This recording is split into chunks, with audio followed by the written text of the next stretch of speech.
Okay, thanks everybody and welcome to today's meeting of City York Council's Audit and Governance Committee. My name's Councillor Hollier. I'll be the chair this evening, and down both sides of the table we've got a varied assortment of councillors and officers and external partners. So I think it'd be useful if people could introduce themselves when they first speak, just for the record. Can I ask then if there are any declarations of interest? No. Okay, we've no substitutions this evening. We're just waiting for Councillors Burton and Mason, who are just running a little bit late. Miles Binney, our other independent person, isn't able to join us today, but he has sent through questions through, which I'll ask at the appropriate point.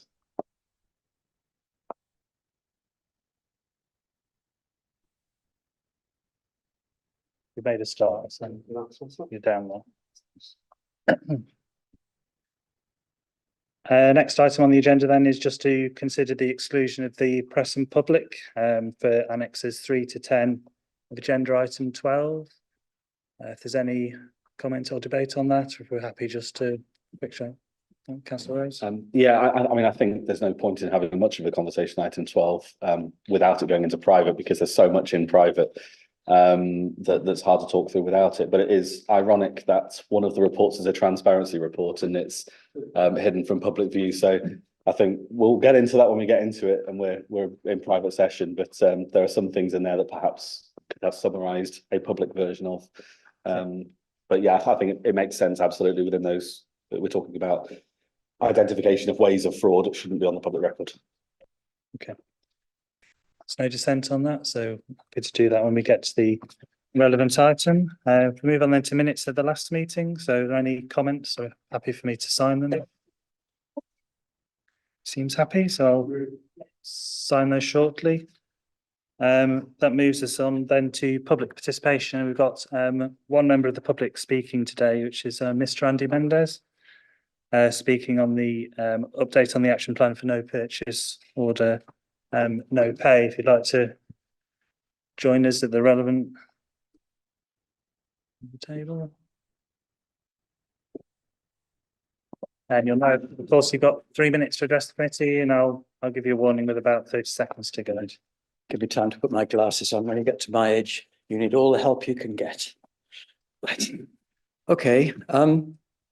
Good evening, everybody. First of all, can I thank Debbie and Helen for their work on the report. You'll have seen my response, all of you except for Mr. Lee and Mr. Binney. I don't want to repeat it now, but I would like to clarify one thing and make a comment on it. One is my reference to madness has had no personal connotations, just in case I'm going to be excluded. Secondly, if you look at the history of my time with the council, involved in the council, we've had PIR reports, we've had LGO reports, we've had ICO reports, we've had internal audit reports. Nearly always the prescribed solution is more training. And that's my assertion. My assertion is that in itself is not enough. It may be necessary sometimes, but it's not an answer to everything that we seem to throw at it. So what I do want to do is to talk to you about a structural problem that I observe and have observed within the council over my time, and to urge you to consider how to address it. So Veritas produced worthy and unbiased internal audits, in my view, which, while focusing on unsafe procedures, also highlight inefficiencies and gaps in processes. A&G receives them. We don't now, but A&G does. Your role, though, is essentially retrospective. You're looking for reassurance on past activities. So that's done. They don't, as far as I understand it, go to scrutiny, which is supposed to be forward-looking. I have once or twice taken them to scrutiny. Didn't get anywhere, but I've done it. I felt better for doing it. They go, I think, to GRAG, if that still exists, but I don't know what happens with them then. In the time I've been involved over the last 8 years, therefore, I've seen very little sign of any officer focus on seeking process improvements in the council. CYC doesn't seem to have any mechanism to develop and streamline council procedures, despite the desperate need to save money. I hope I'm wrong, but I'd be interested in some evidence if I am. I've previously written to chairs of scrutiny and A&G seeking guidance on how this gap might be filled. Nothing has changed as far as I've seen, and it's witnessed by Helen's report, which goes back over the same ground and the same problems and the same solutions. So this is probably my last attempt at getting something to change, you'll be pleased to know. And just to focus a little bit on the last point that I want to make, other than council officers, only you, the Audit and Governance Committee, now get to see these audit reports. Officers don't appear to use them to drive improvements, maybe because they're too busy fighting fires and angsting over budget cuts. So the onus is very clearly now on you and you alone to make things happen if you think that's important. If you can't or won't, if you can't, won't, or aren't allowed to pick up this responsibility directly, then I urge you, perhaps through the chair, to establish how these process improvements are pursued within COIC. It's clear to me that significant cost reductions can be achieved despite years of efficiency savings, and perhaps achieved less painfully than simply by reducing service levels, which seems to be where we're at. 30 seconds left. And my parting gift to you, especially to those of you that were probably not even born in 2016, is I suggest that if you want to see how audit and governance has changed, how it's been constrained, I've written down emasculated, but I won't use that word, how it's been constrained over the 8 years that I've been involved.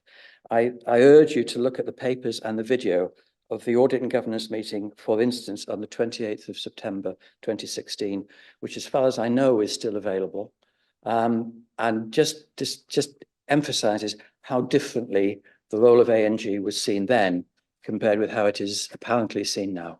Thank you very much, and best of luck. Thank you.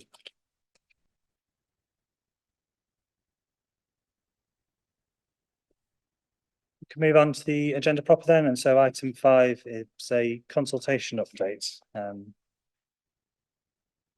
think, Debbie, you're leading this one. Yes, thank you, Chair. It's a very brief report, just outlining for the committee some consultation that's recently been issued in response to the growing backlog of delays of audit of accounts across councils across England. The reason it's just for information is that it's not an issue for us. As you know, you recently signed off subject to any final issues arising from the North Yorkshire Pension Fund audit. You delegated to the Chair and Vice Chair to sign off the 22-23 accounts. And obviously we are still in the financial year 23-24, so the accounts will be completing next. So it's just to make you aware of it. It is a huge issue in other parts of the country, in other parts of the region, but it's not a massive issue for us. Mark Kirkham is here from Mazars, so whether or not Mark wishes to add anything, obviously it'll have a bigger impact potentially on some audit firms in terms of resources, work planning and so on. So I don't know whether Mark, you wanted to add anything already at that point. Thank you, Chair.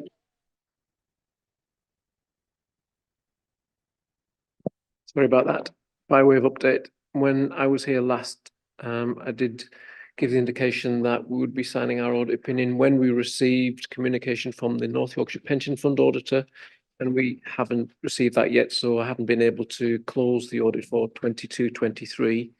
And that is a link to what Debbie was saying about the impact of the consultation on proposals to introduce what's being referred to as a backstop. So that's an attempt to reset the system given the crisis that the local authority audit and finance sector has been in.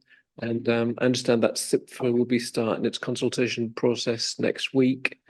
And you should be seeing some updates in the press. But as Debbie has said, that whatever's promoted, whatever's agreed, shouldn't have an impact on you, because we do intend to sign off the accounts for 22-23, thereby getting your audit up to date. So that's still our intention, but we do depend on receiving communication from a different audit supplier for the North Yorkshire Pension Fund.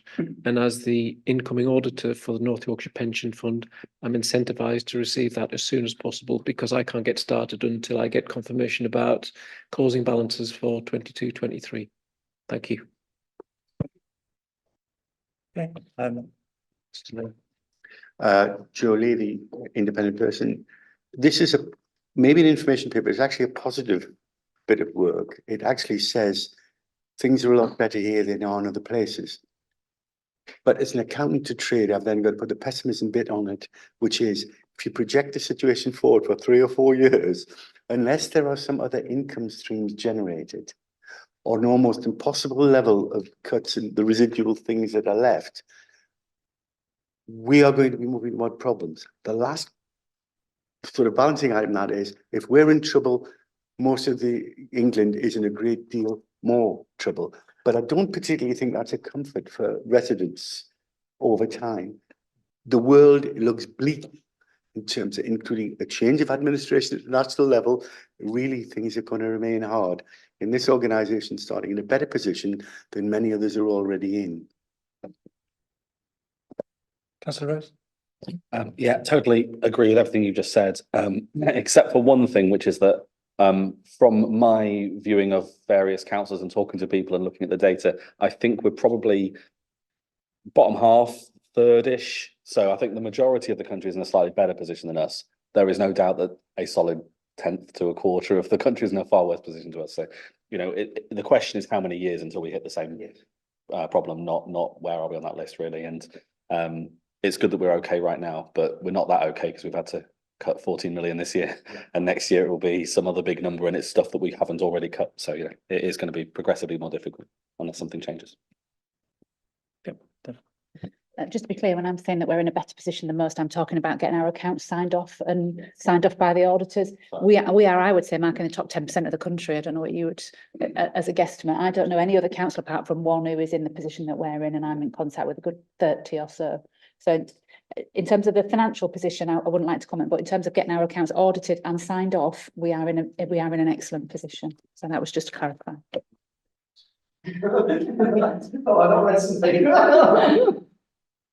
Councillor Fisher? Exactly the same point, Debbie. There are two separate issues here: our accounts being signed off and our funding levels. And until such time as there is a complete review of council funding, and particularly an equalisation of council funding, because this council is, I think, the lowest funded council in the whole of the country of our type. And that's one of the reasons that everybody is struggling around this table, both sides, to try and balance the budget and avoid making unpleasant cuts, is simply because we are discriminated against by the funding formula. Okay, I'm going slightly off topic here, I think. Yeah, I'll just to clarify that was my confusion. I think there is a cause and effect between the fact that the more that you cut, the more likely it is people are stretched thin and mistakes are more likely, or there'll be difficulties. But the fact that we are in an excellent position right now is yeah. So obviously we are in a better position in terms of having things signed off, but I guess looking forward into the future, you know, the dates for when things will need signing off gets, you know, closer and closer. And I guess it's whether in the future there's a concern about, you know, the capacity of the external auditors to sort of keep up, particularly across the country. Something you can comment on. I know the risk, I think, for us is that the date comes by which something has to be finished, and instead, as what presumably previously happened, is you kind of keep it open, but the intention is to just kind of issue a kind of qualified opinion and sort of close it there. And in the past, that's a very bad thing, but perhaps in the future, it's considered less of a bad thing. And I guess it's understanding the likelihood of that here, and you know, whether that's a problem or not. Yeah, I'm interpreting that as a question for me, Chair, because you're looking this way. Not an easy one. That I'm going to refer to it as an expedient of giving a qualified opinion in order to reset the system. I don't anticipate that applying for you for the reasons I've just described. The only procedure that we need to carry out is the review of the pension fund auditors' communication to us for 22-23. We will then be up to date for our audits for you. You make a very good point that gets up to date, but what about next time? There is an ongoing national shortage of experienced and capable external audit staff, particularly in this sector. So I can but won't comment on the position of other firms. For Mazar, we've got a resource plan for our people in Leeds to deal with a prioritised list of audits based on their scale and their nature. And City of York Council is in an early part of our plans. So you can take that as assurance. I do have to say at this stage that the 22-23 audit is intended to be my last one for the City of York Council because of the audit rotation rules. I will be needing to hand over the engagement lead role to a new person. So I'm speaking on their behalf because I've helped the person design the plan to deliver our audit work for the 23-24 audits. And we anticipate completing that work in a much shorter time frame than it has taken us to do 22-23. Okay, thank you. Any further questions? Councillor Whitcroft? Just to say thanks for all your work, and we're sorry to be losing you. Thank you for all that you've done, and looking forward to working with your replacement. Chair, if we finish that item, at the end of the minutes, I kind of assume we talk, if anything, about the action list, and we didn't specifically do it. I think the action list document is, for your benefit, is better than it was when you first started. But there are a couple of things, and I'll talk to Bryn about a couple of them. But I think one thing specifically that affects the local authority members of the committee, which is when there's something on here which says members will be asked, have they got any queries on something? If by the end of the writing up cycle for the next committee meeting, there shouldn't be any responses, and pretty much automatically, if you ain't replied by a fortnight before the meeting, it should be considered completed because you've had a period of time to respond. And like the officers, the members have to meet timetables as well. And if that doesn't mean anything to you, there is one thing in here where there was a feedback required from members, and it's all completed bar feedback kind of thing in staff feedback. I knew you were going to ask me that. There's a 28. It's left with committee members to provide any feedback on the content of the annual. Now that's not a hugely significant point, but it's open because the last point was committee members would provide feedback. And for the bureaucracy to work, you've either got to accept you've got a deadline for feedback, or that will sit there until hell freezes over.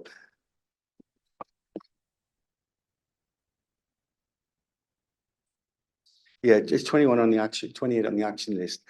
The reason it's shown as not completed is because the requirement is that committee members have the action. And there isn't a closing date on the committee members meeting that requirement. And like the officers, you have to meet them as well. So the side view is if you haven't got any comment within whatever the completion thing is for the agenda, then it's done.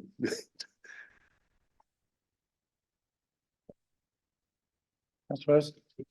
Yeah, I did have a few comments on the action plan, but they all also the action log, but they all sort of filter into other items in the appropriate way. But there are a couple of things on there that one doesn't have an end date. Some have TBC that probably should have dates in, and they were TBC at the time. Constitutional review ongoing absolutely makes sense because it is very much ongoing. But things like exploring the open data platform, what is the tangible action and what's the deadline of it? I agree with that. I can provide comments on the training we had on the 8th of November. Probably now is running a bit late for when that deadline should have been. I agree, but nothing specific to say around. I don't think I've been directly asked by email for those comments. Otherwise, I think I would have commented. So, yeah. Okay. I guess, Bryn, in terms of that, what would be the best way to take that forward to request comments from the members? For any comments they may have. We'll email around the committee and ask for any comments they may have by, shall we say, the middle of March. I guess if that's just reported back to us. Just to note that particular action is committee members rather than councillors, so it includes independent members. Okay. Is there any more comments on the action log? If not, can we move on then to item 6? the update on the action plan for no purchase order, no pay, and I think we're joined by Helen Mallon.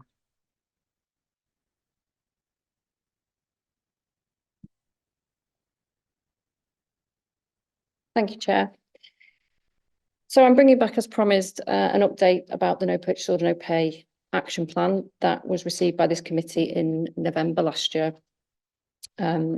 which followed on from the findings that had come from internal audit reports about retrospective purchase orders in particular. As my report sets out, there's quite a lot of work being undertaken so far. This has been more of a fact-finding exercise so far for us to better understand the position of certain services around the use of retrospective purchase orders. As I said, it's certainly clear that the training provision needs to change, both for new users and for existing users. We do have a plan for that training and intend to start to deliver that over the summer.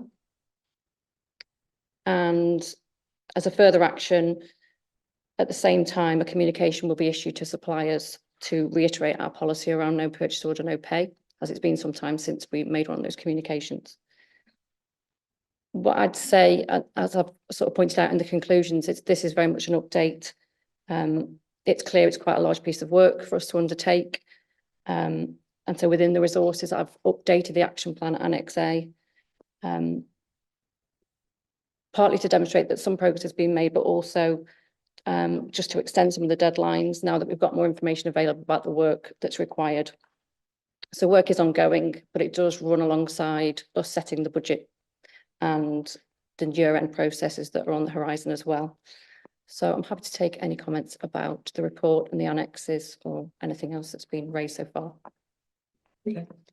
Are there any comments or questions? Helen, it's one of these things where you are unlikely to personally have any response to it, but the auditors might. Is there any evidence over the last internal auditors might, any evidence for the last 2 or 3 years of that kind of lack of control resulting in either financial loss or what I call bureaucratic cost? In other words, you haven't lost money, but you've ended up paying more than you should have done, as opposed to the criminal end of the spectrum, which I think is slightly less likely. Good question. Nothing that I'm aware of, but it's certainly something I can inquire about from internal audit. Yeah, it's a good point. Yeah, I mean, I'm sure that, you know, without doubt, as people have pointed out already this evening, if the process isn't working effectively and efficiently, we will be, you know, spending money unnecessarily, whether that's in staff time, ordering more than we need, ordering less than we need, ordering it late and paying a premium. So there will be no doubt that there will be, you know, sort of waste or fat in the system that could be trimmed out. Absolutely. I don't think it'll be huge, but there will be. Yeah, so it could be more efficient than it has been. I don't think we could put a number on that though, could we, Helen? Not and do this as well and do the budget. And probably not. So yeah.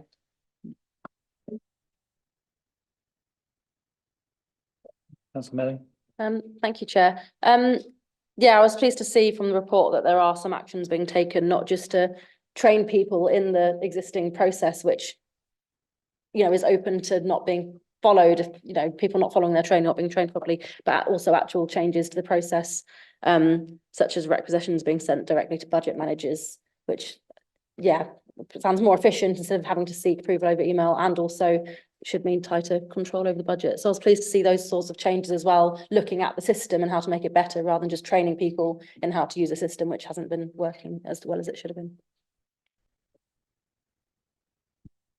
Okay. Councillor Rose. Yeah, I'd like to start by saying thank you very much for the reports as always, and we always focus on the bits that need improving, as I'm about to, but that doesn't mean there aren't other bits in there that are good, and echoing the comments about the fact that it isn't just training in here, but reiterating the point that was made in public participation, and fully understood that it was that the definition of madness is doing the same thing multiple times, not any slight against officers, and my comment isn't against officers either, but much more against the process. It's clearly not working, is it? It's clearly not working. And the point that I made previously when this item came through is maybe actually there are circumstances where we shouldn't be counting it as a problem because there are certain types of expenditure that should be exceptions to that process and shouldn't be counted against it. Offline before the meeting, thanks for providing the detailed breakdown by email for the number of suppliers and the exemptions in item 29, which was very useful to see. I guess my concern there is there were supplier exemptions, not circumstance exemptions. And so we're not saying if you're doing this kind of thing, you're exempt. We're saying everything from certain car rental companies is exempt, and that feels worse than not having an exemption to me. It feels really uncomfortable that that's how we're exempting certain types of expenditure, that it's not this type of role is able to go to, let's say, B&Q and get something quickly because they need to do it then and there and they can invoice it afterwards. But anybody could just for any purpose go to this particular supplier. Training won't cut it if it's 50%, 70% in certain areas. That's the problem. So I guess looping back round to questions on that, that 70% problematic, if you like, are they all problematic? If we validated that actually this policy should be stopping that 70% from happening, the exemptions sit entirely outside of those numbers altogether. I don't think they fit in the 30 or the 70, right? That's correct. So I guess I don't think retrain, and I don't think a tweak to who the approver is going to fix the process. The process is clearly broken. It's the majority of things aren't working here. I haven't really got a good question, but how do we, sometimes you can make iterative changes and sometimes you need to dig it up from the ground up and rebuild it from scratch. And commenting on things like business support manually processing things rather than automation, we're in a place where there's a lot we could theoretically do if we had a lot of money that we could inject into it.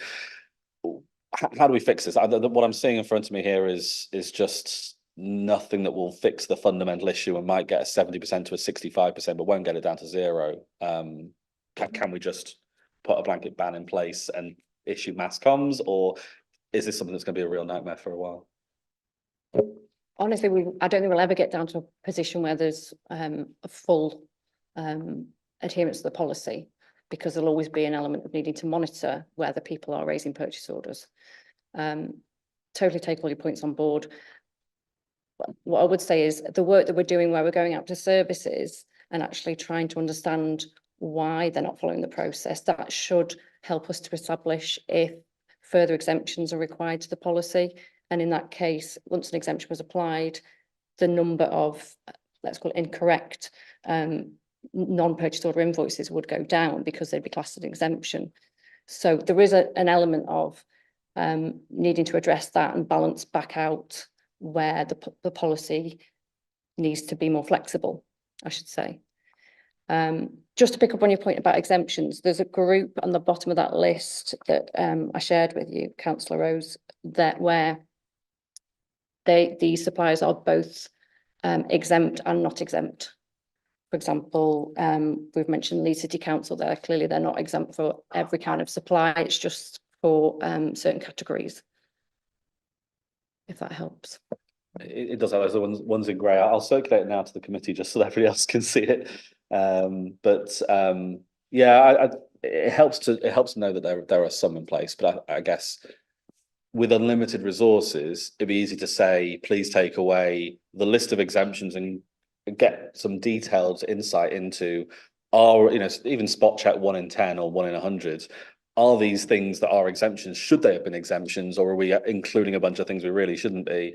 But even excluding, those exemptions include some very large organisations as well. So if we look at the total percentage, maybe half of things are exempt before we then get to half of them don't follow the process.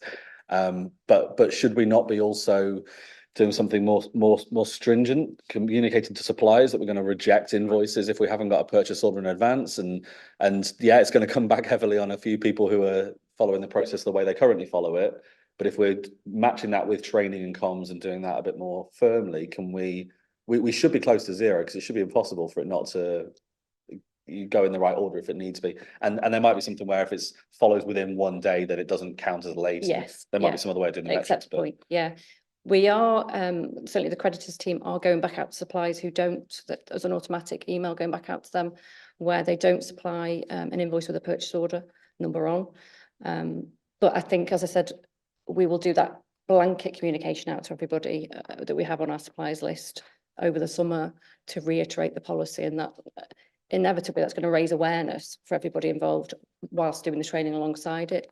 I accept that some people won't hear the training, and there'll be a requirement to keep following up on this on a regular basis. And that's probably the bit that hasn't happened since we introduced the policy. So that's certainly something we acknowledge. I guess it doesn't fill me with great confidence we'll really close it out in a meaningful way and in a meaningful time frame. Line managers, senior officers have to be taking responsibility for their teams following process properly.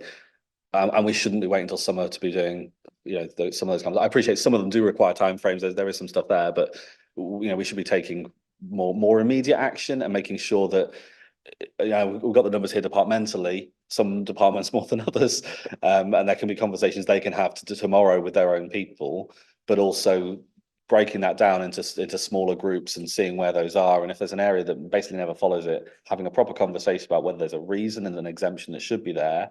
And if there isn't a reason, then saying it needs to stop and repeating, because even thinking, can we bring a report to the next meeting with updated numbers? That's too late, that's too slow. How do we make this happen in weeks rather than months? Understanding that we're talking half of all of our expenditure or whatever, I mean, it's not going to be half, but a large amount of expenditure here, we're talking millions of pounds. How do we ensure we're tightening up this risk? I would reassure you that of the work that we're doing at the moment, we are going out to individual services and trying to iteratively improve the statistics. So in that example, you would go to one service and try and deal with what their issue is around retrospective ordering. But it will take time, and it's a small team that is doing this process, so it's not going to happen overnight, unfortunately. Fully appreciated. I think when it's this scale, it isn't a case by case. There are, how do you get the numbers down to 6%, and then from that 6% you start going, well, these might be exemptions. There's no way that 3/4 of stuff doesn't need a purchase order. We know, looking historically, these numbers, they've been getting worse over time. We know that there isn't a particular specific service day-to-day operational reason that has to be the case. The departments need to be taking responsibility for what they've got in there, and it shouldn't be up to external teams to go in and ask those questions individually into them at that level. It should be for them to task themselves to improve that and to improve the process on the ground, in my personal opinion. Easier said than done, especially when I'm talking to one department and not the departments that I really want to be talking to. But it feels like there's not on successive multiple, and it sounds like years, but certainly while I've been here, months of looking at this issue, it doesn't feel like we're going to get much traction if we're trying to pick out the individual scenarios, when the scenarios are pretty much the majority of them. Councillor Mason, did you? I was just going to reflect on, excuse me, when I was on the opposite boat as a customer, not as a customer, as a supplier to a lot of public authorities and things. A lot of them went through these processes, and it was almost a kind of now saying, well, from the next financial year, that's it. That is literally it. If you don't have a thing, and it put a huge amount of pressure on us to make sure when we were dealing with people, getting contracts or whatever in place, even if it was getting call-off purchase orders or similar, it really did put the onus back on us. So I suppose, is there, as well as doing all these bits of work, is there that kind of solid line in the sand that, I suppose, a bit like where Councillor Rose was trying to get to, but where you do have that point where actually it gets to this point where you've gone and you've gone and you've gone and you've gone and you've told them, and actually that is just it. And I know that probably caused lots of hassle for the 6 months after that cut-off date, but it certainly worked for us in terms of it gave us the kick up the arse, really, to say you've got to make sure you're doing this properly. Yeah, and I totally agree that was the case when we issued the communication 12 years ago, because I was the person who did it. I suppose we could go away and review how quickly we can get some communication out to suppliers. I'm not going to suggest a date tonight because it will involve other teams, but I can take that away and look to issue the communication to suppliers ahead of the training programme. It's following up on something that Councillor Rose was talking about. in other environments, if you've got a spending department that has a problem, one of the things that happens is the head of that spending department ends up in front of the audit committee, where there is the opportunity for a robust discussion of why it is happening in that environment. Finance staff can account for what's going on, but they're not delivering it, they're not managing it, and whether there could be anything coming out from the audit committee, if it's not the right place from somewhere else, which says this is unsatisfactory, and you or spending department director, executive director, and I've had this problem of using executive directors before, but you are responsible for the things within your directorate, and this is causing a strategic issue, a significant issue as far as the audit committee is concerned. Now, stylistically here, we don't seem to have directors coming in and accounting for what they've done. We go via a whipping boy who's allowed to come in here and say it's not working. Well, they aren't the ones who aren't making it working. They're the ones for accounting the extent to which it's not working.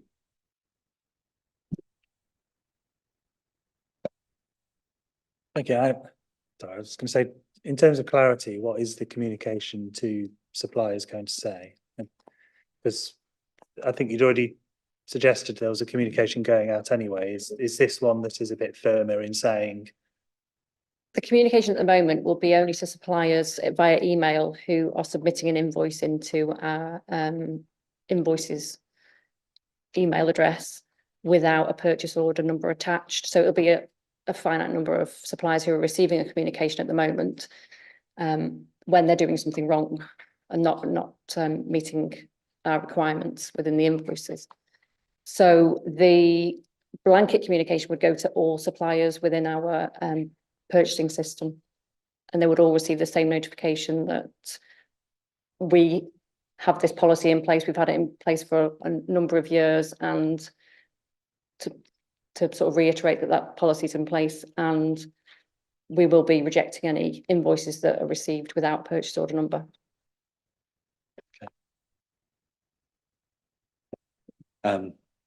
Yeah, I'm trying to get to actually proposing some actual action or something.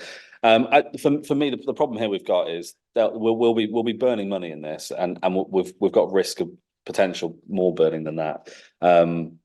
But our job isn't to solutioneer the individual process steps. And if I had unlimited time and was able to come in all the time, I'd happily go through a Lean Six Sigma process or a value stream mapping exercise or whatever to look at the individual bits of process. That's not what A&G is here for. Our job is for assurance.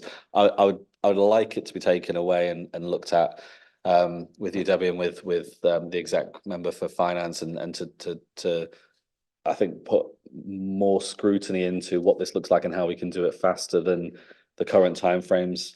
If we've got everybody who has sent us an invoice in the last year, we can communicate back to them to say, heads up, there is a hard stop, or otherwise there's something coming. But I think if we try and do it bit by bit, team by team, we're never going to get there. But it's painting the Severn Bridge kind of thing. We're always going to be going back around the same teams to re-educate, and that's why training feels like it's been going on for forever, because it has to, and training is eternal.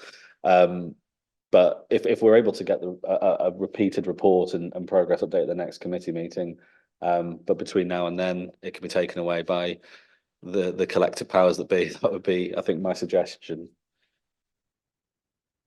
Thanks. I like the idea of having directors accountable for it. I think having that report like we've had that shows where there's breakdowns within certain departments, where there is one department causing 3 times the workload than another. I think that's a good thing for the action plan about how we can facilitate some of that into our work about specific departments. Debbie? Yeah, so I think we've heard loud and clear the committee members' concerns. I would just repeat a point that Helen made. There's kind of Helen and Alex and 1 or 2 other people, and Helen has just finished doing the budget. She's about to start doing the year end. We are incredibly thin on the ground, and I say that not as an excuse, but just to remind you that the reason you see Helen for the accounts and the budget and the system and risk is because we are spinning a lot of plates here. So we will go as fast as we can, But we have to prioritise the statutory accounts. I will make no bones about that. If this has to be put on pause so that Helen can complete the accounts, it will be. And that's all there is to it, because that is what we have to prioritise. Having said that, there may be some other work we can do. We can bring in other colleagues, and we will certainly take some of the concerns back to management team so that we can involve a wider group of directors and senior managers in explaining. Because I think what would also be helpful, and again, I mean, this is no disrespect, if you haven't worked in local government, it's difficult to explain. If you're ordering widgets, if you're manufacturing chocolate, I can see how you would come to a situation where you cannot understand why we would accept anything other than 100% compliance. If you're working in an organisation that is doing everything from putting vulnerable young people in care to buying tarmac to building stadiums, then it's a very different organisation. So I think it's worth us probably explaining in a bit more detail some of the areas that are struggling. In general, it's not a lack of willingness to comply. It's either a lack of understanding, or it's actually that our process isn't quite right. One size does not fit all in this organisation. So that's why this takes slightly longer, because it's as well as you need to do this end of, but we need to make sure it works. We need to make sure the process is right. Otherwise, we are forcing bureaucracy on people for no added value. And that's what we're trying to avoid doing. So it's just, but we will take it away and see what we can come up with to improve. Yeah, I think that was partly the suggestion around speaking to, a director, is actually if there's a, director that has a particularly high level, Yeah. and speaking to them to find out what the issues are and how just they see explaining the it problems. Yeah. might be a worthwhile thing for the committee to do. And obviously it doesn't then involve Helen, it's looking at it at a slightly different angle, that it might be worth doing. Councillor Rose? Yeah, I totally agree. There are more important things than this in terms of the immediate actions of the team. My broader point was, it shouldn't be your job. This isn't your job to fix. This is for the people who are processing purchase orders and invoices, for them to get it right. Alternatively, the entire concept is ridiculous, and we're wasting all our time talking about it. And 70% means that there isn't a process. There's no such thing as no purchase order, no pay. Let's burn that to the ground and come up with something that was a strikes debate. it That was a discussion that we had. I don't think that is correct. We did have that debate about, is this even worth it? If this isn't working to that extent, what is the point of doing it? And should we just set it on fire and start again? But that's why I think it's worth you taking away and talking to the exec member for finance, but also my assumption of that. But this is why I think it's for you guys to chat about, because it's I guess your problem to own, even though you're not responsible, is that probably it's something to bring to all department heads. 34% is still huge. And if that's the best we've got, it's not something we should be singling out the worst offender and going, can you fix? Everybody should be fixing it. Yes, if we're in a situation where only one department is bad and everything else is great, that's exactly what I would recommend. But it needs to be a question of how do we take to the entire senior management team that their departments are all failing in this area and they need to get better across the board. Or if it is that every department can absolutely justify, 2/3 of our stuff will never fit this, how do we make the process and the metrics match that so that we can actually have meaningful intel going forward? But again, I don't think that's your job to fix either. I think that should be for them to come to you with, and the onus should be on them, not on the stretched thin end of year team. My opinion. Okay, I think, well, see, it is very much a work in progress, and there are steps that are being sort of worked on at the moment, and I think those do need to be given time to work through the system, because it feels like you have to try those to prove that they don't work or they do. I think what is kind of clearly needed is a point at which we say this isn't working. We need to we need to take more drastic action, and to not keep sort of putting that off. I guess it's how can we as a committee, I guess, feed into that process, and when would be useful to come back with a sort of updated report, potentially, take that kind of completely different approach. Yeah, if I think back to November, I would say to come back at this point was probably quite ambitious, to have given a couple of months really to have seen improvement, and the quick fixes that we thought were there, we haven't actually found within departments. It's just sort of uncovered more issues for us to tackle. So I think within the action plan, I've got some dates over the summer, so potentially June, July time might be a good point to come back, if members are agreed. Okay. I think we do need to give it time to, you know, for the sort of things that have been suggested should happen to have happened, and then for there to be a period of time to see whether or not they've worked, and then to be able to say, you know, I know there's some skepticism about whether or not they will work, but I think they probably do need to have been given that opportunity, even if we're sort of not really sure that they will do. And then at that point, yeah, sort of later in the year, Councillor Rose. I would always prefer to measure twice and cut once, and to take the time now to think about how do we get it down to zero in a quick fell swoop, than to try and do things now that aren't very thought through and don't really work. You know, May, June, July might be better now than now in terms of the cycle to tackle stuff. But I think taking time between now and then to go, right, how do we draw a line and say that we need to be cutting this down to basically nothing. If you want to call out your exceptions and exemptions now, then please do, because after this date, you're not getting exemptions unless they've been pre-agreed, and we're just going to reject everything. Or I appreciate the same point around not adding in bureaucracy for the sake of bureaucracy. I don't think that is. I think that is, people receive it, they look for the PO number that's our PO number. If it's something we can look up, great. If it's not there, you just reply, where's the PO number, send, stick it on a shelf. You know, I have worked in different industries, so this I absolutely appreciate that. But I have worked in teams where I've been having to chase up PO numbers to be able to issue an invoice, and vice versa, where I've been waiting for a PO number internally so that I can get a client to invoice us for money that we really are expecting and needing that month. So it happens, and we don't want to be adding delays and slowing our, you know, cash stream. But at the same time, I think we do need to have a hard stop. So bring it back with a decisive set of actions that we're expecting to have an immediate impact. I don't mind the wait for that.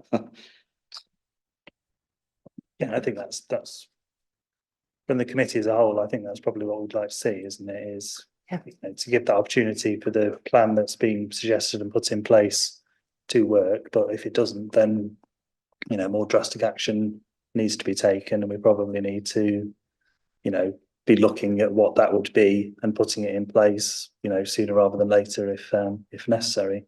Yeah, that's fine. I could always bring aim to bring something in the summer if an email update would be better at that point. I can do that, and then bring a more formal report later on in the year when things are bedded in. So I can liaise with you though, Chair, about that. Yeah, I think that's something that can be decided, yeah, over email, and then take it from there. Yeah. Okay. There's no further questions? Okay, well, thank you very much.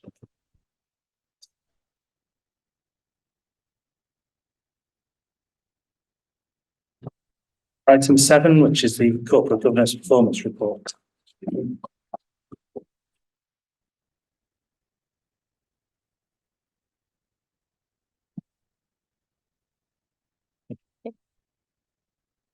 Good evening, Chair, committee members. My name is Lorraine Lunt. I'm the Council's Information Governance and Feedback Team Manager and Data Protection Officer.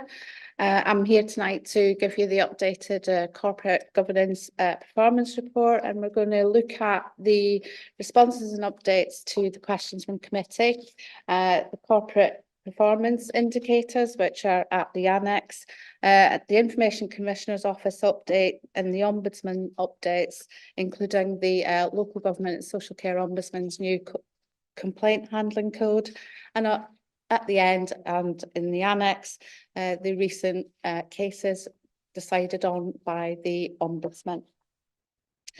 So just moving into the Corporate Governance Performance Indicators update.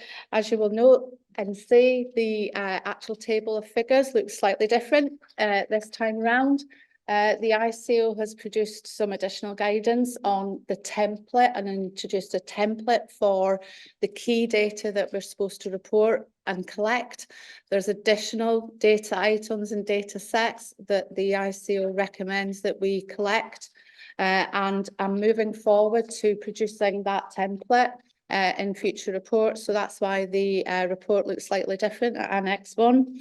And it's also because we moved on to a new case management system in October, so at the start of Q3, and the work is ongoing and ensuring that the reports are built into both the KPI machine that's available internally for officers and managers to look at to see on a regular basis how they're performing and their cases under compliance and data protection and FOI and EIRs, but also to ensure that we continue to provide the data that committee are used to seeing and that we're used to publishing on the York Open Data platform.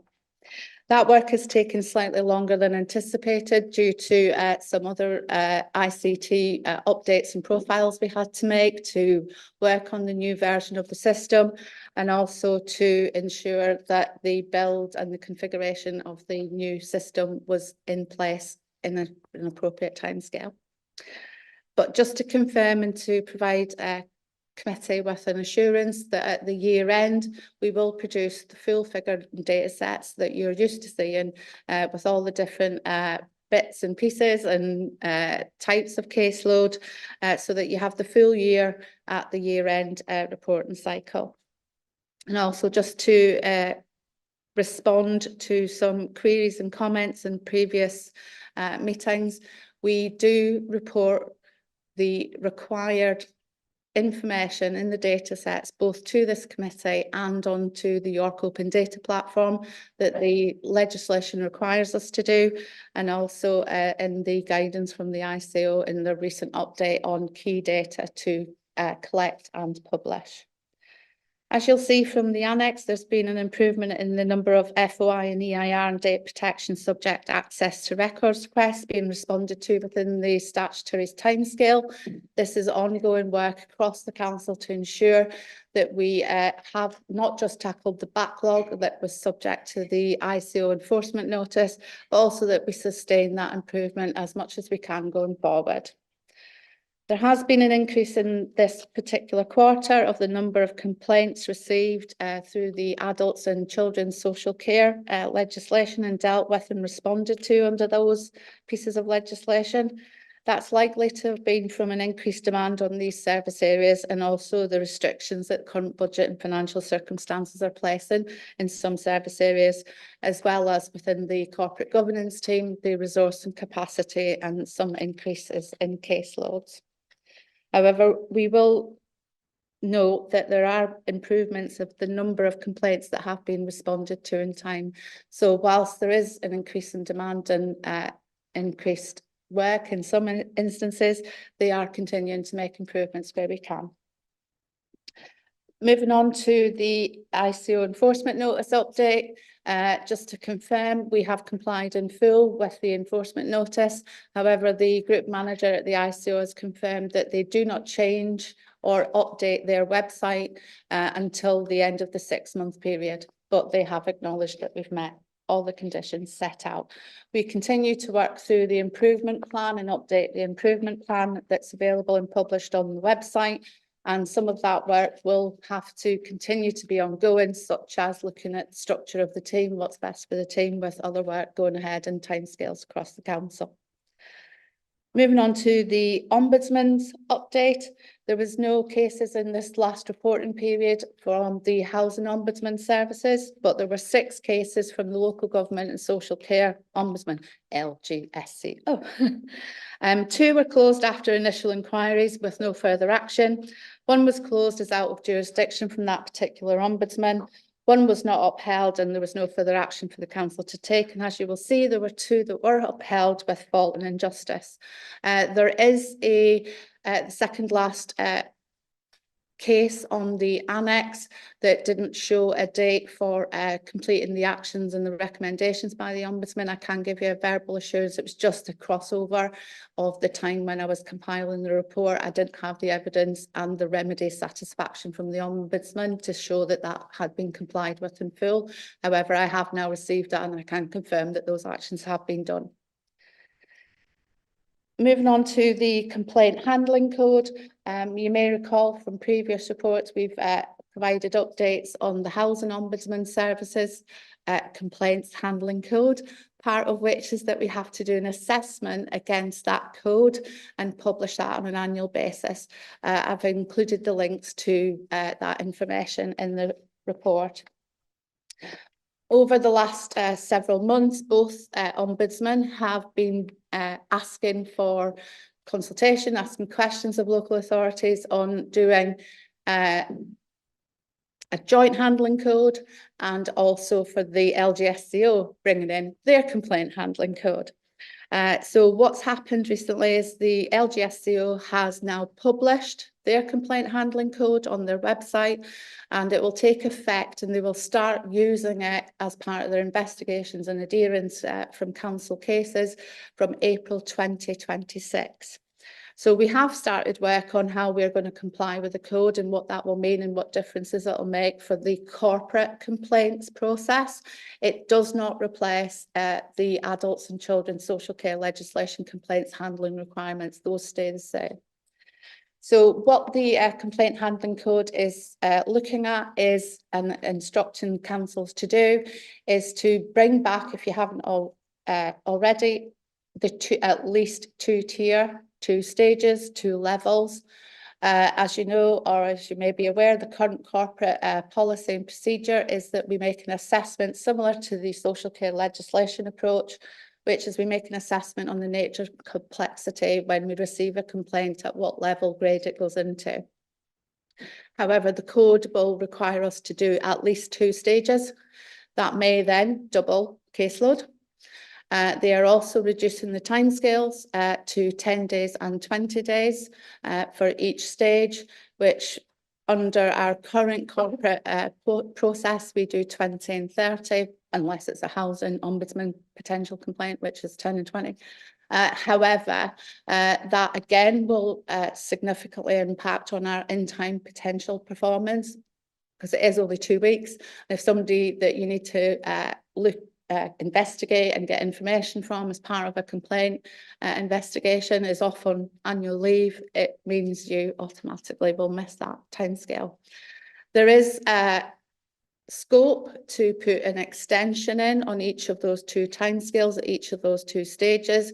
However, there is a bit of work that you have to also be able to do in that timescale to be able to apply an extension. So it's just really to let committee be aware that there will be potential risks and performance issues going forward that we will hope to address in the planning, etc., that we are moving forward with.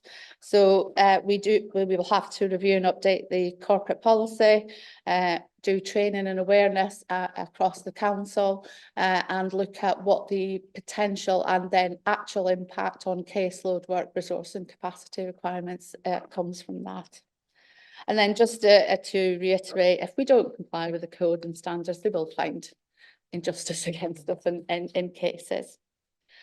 So it's really over to yourselves to any questions, any comments and feedback on any of the points in the report. Councillor Whitcroft. Thank you, Chair. Thank you very much for this report. Very interesting, very pleased to see a lot of the results. Particularly, I'd like to welcome the improvement in the freedom of information requests and the amount of time taken to close them within the statutory timescale. I would just like to raise a question on those freedom of information requests. I understand they're an important part of what we do in order to make sure that we are open and honest with the public, and that there's been a special effort made to clear a recent backlog that has now gone down. I just wanted to know whether that is something that we are capable of sustaining. I see that the actual number of FOI requests we get is staying broadly the same, going down slightly. Is it something you're confident we'll be able to sustain at this rate of keeping that 92% or 90% plus of FOI requests being answered within that statutory timeframe? And if there are any sort of lessons learned or views you'd like to inform the committee about, specifically from how we've been able to make such an improvement in this space of time. So to be able to confidently say that we will continue and with over 90% is a stretch, given the capacity resource, as you've heard in other service areas.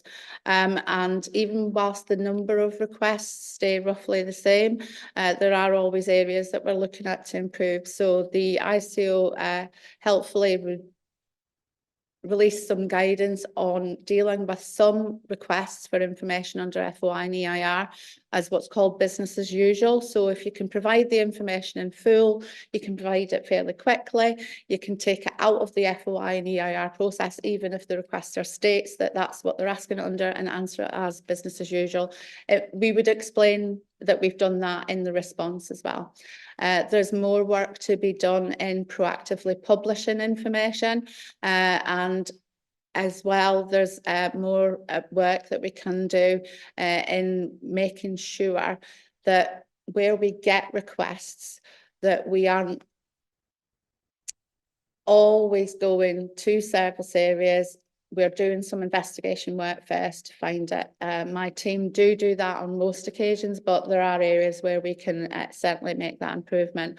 So, for example, even so we're compliant with the local government transparency code, publication of information. We've got a model publication scheme.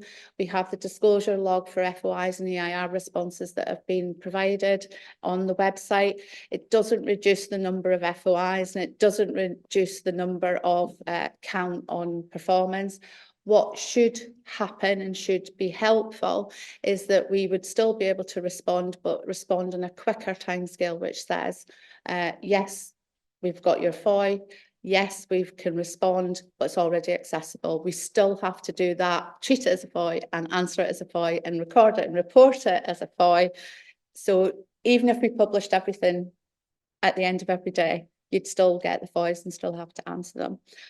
There's also work being done to look again at previous decisions, which was we would not take advantage of the fees and charges that you may be able to put in place for some FOI and some EIR requests, and also only some of the tasks involved in collating the responses for those.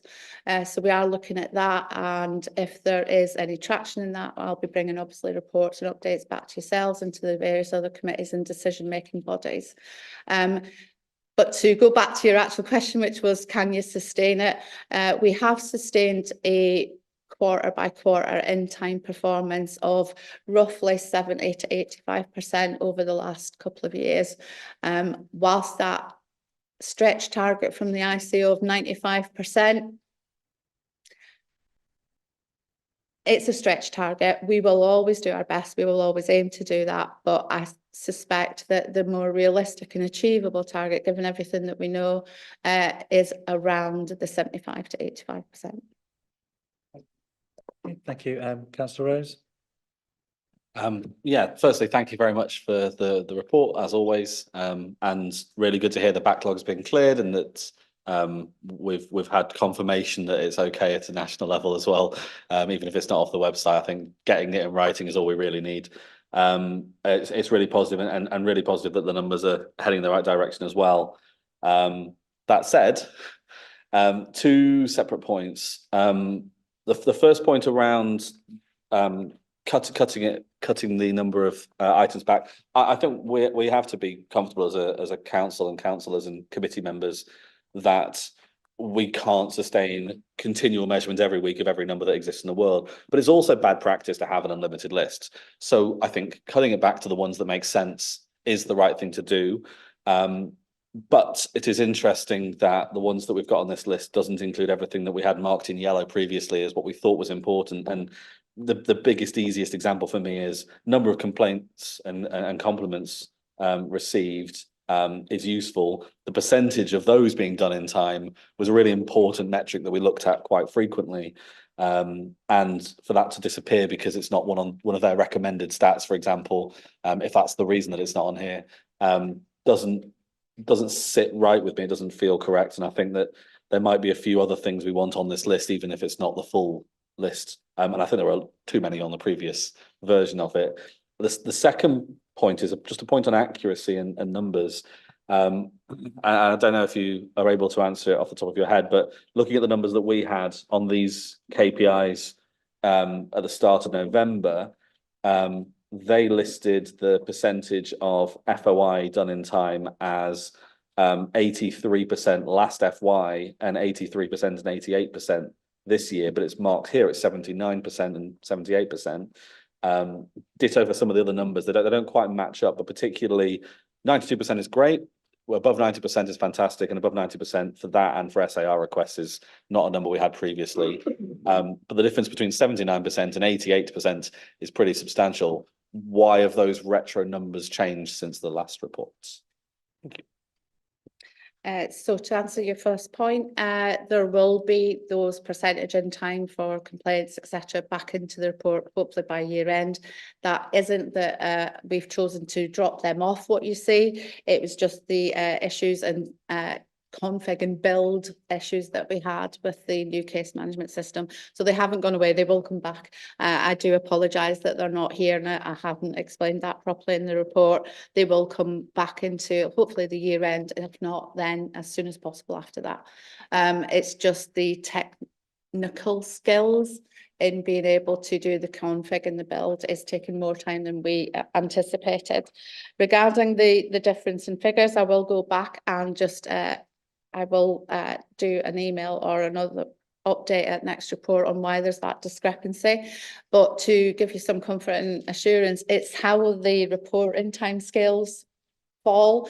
So at the point of running the reports each time, I'll look at the period of dates and numbers received in that period and what have been closed. Some might not have reached their statutory timescale end by the time I've run the report. So if I've received a request in on the 30th of the month and the timescale for reporting is that end of that month, I won't have done the reply at that point or measured have we responded in the statutory timescale. So there is always sometimes a slight discrepancy, but I will go back and make sure that I have that explanation in detail with you, and I'll work with my business intelligence colleagues to get that full parameter explained to you for next time. Yeah, I guess if the reporting's been done the third day of the following month, there'll be still some stuff that is within statutory and hasn't timed out yet. If it's that there is stuff that is already past that point but is still open, it definitely should be counted as a failed on the percentages. And if you're only measuring against everything that's closed, then that percentage will go down over time. And so always the latest month looks a lot better than it actually is, because that 92% might actually be 86%. But totally understood that point. Only other point to just mention is that we have it was action 32 on the action log was talking about the stretch target of 95%. So 90% plus is great, not quite at the stretch target we've set ourselves or has been set for us, but all pointing in the right direction, and totally it takes time to build the business logic in. It might not be entirely identical to what was there before. So yeah, understood on those points as well. Thanks. Okay, thank you. Councillor Mason. Thank you. I suppose just to understand what you're saying then about you can take out things that are kind of business as usual requests out of the FOI system and deal with them straight away. I suppose the risk is that probably makes us look even worse, does it, than what we are, because the ones that you're left with are probably the ones that are complicated and take you over the time limits. In some instances, it could do. There could be that it's the more complex and or across council and or longer time period of being asked for the information to be searched and retrieved.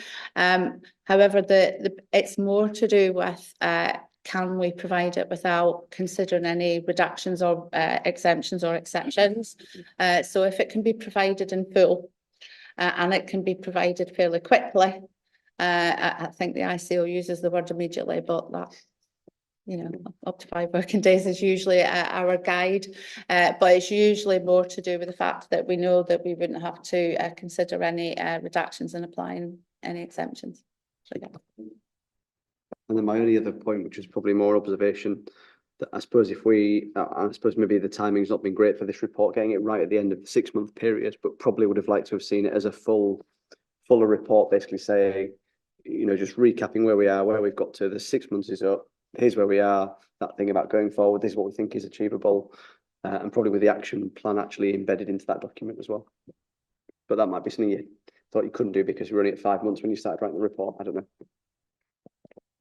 And in the next quarterly report, we will have then went past the ICO's 6-month timescale, and I'll be able to do a fuller report, including because the way that we publish the action plan on the website for accessibility, it may be that you can't see the traction and the progress because it's not in a spreadsheet, which is absolutely fine. But I will do a fuller report and a full update on the progress of the improvement plan at next. I think I'm next due. I think there's a question and a query around when I next bring my next report, given the reporting cycle. Is that right, Fred? To ask. Well, I think if we look at that when we look at the work plan, so I think there is a question mark over when exactly our meetings are. So, Councillor Fisher. Thank you, Chair. Obviously, I'm pleased to see a significant improvement in the stats. The only slight concern I have is that I've been on this committee for 5 years, and I was a bit surprised when the ICO stepped in because I had absolutely no idea there was a backlog building up.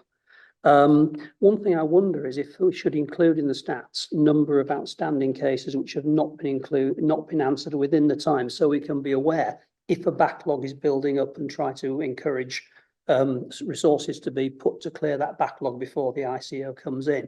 So would it be possible just in here to put down number of cases out of time and still not answered? So part of the work that I'm doing on building the reports in the case management system is taking the ICO's guidance on what we should be collecting and looking at what they say we should report, but then looking at the additional bits of data sets, which are absolutely those, and looking at how can we present them in a logical and understandable way and bring them so that it gives you that full picture, not just how many we've answered in time or out of time, but how many are still in the system.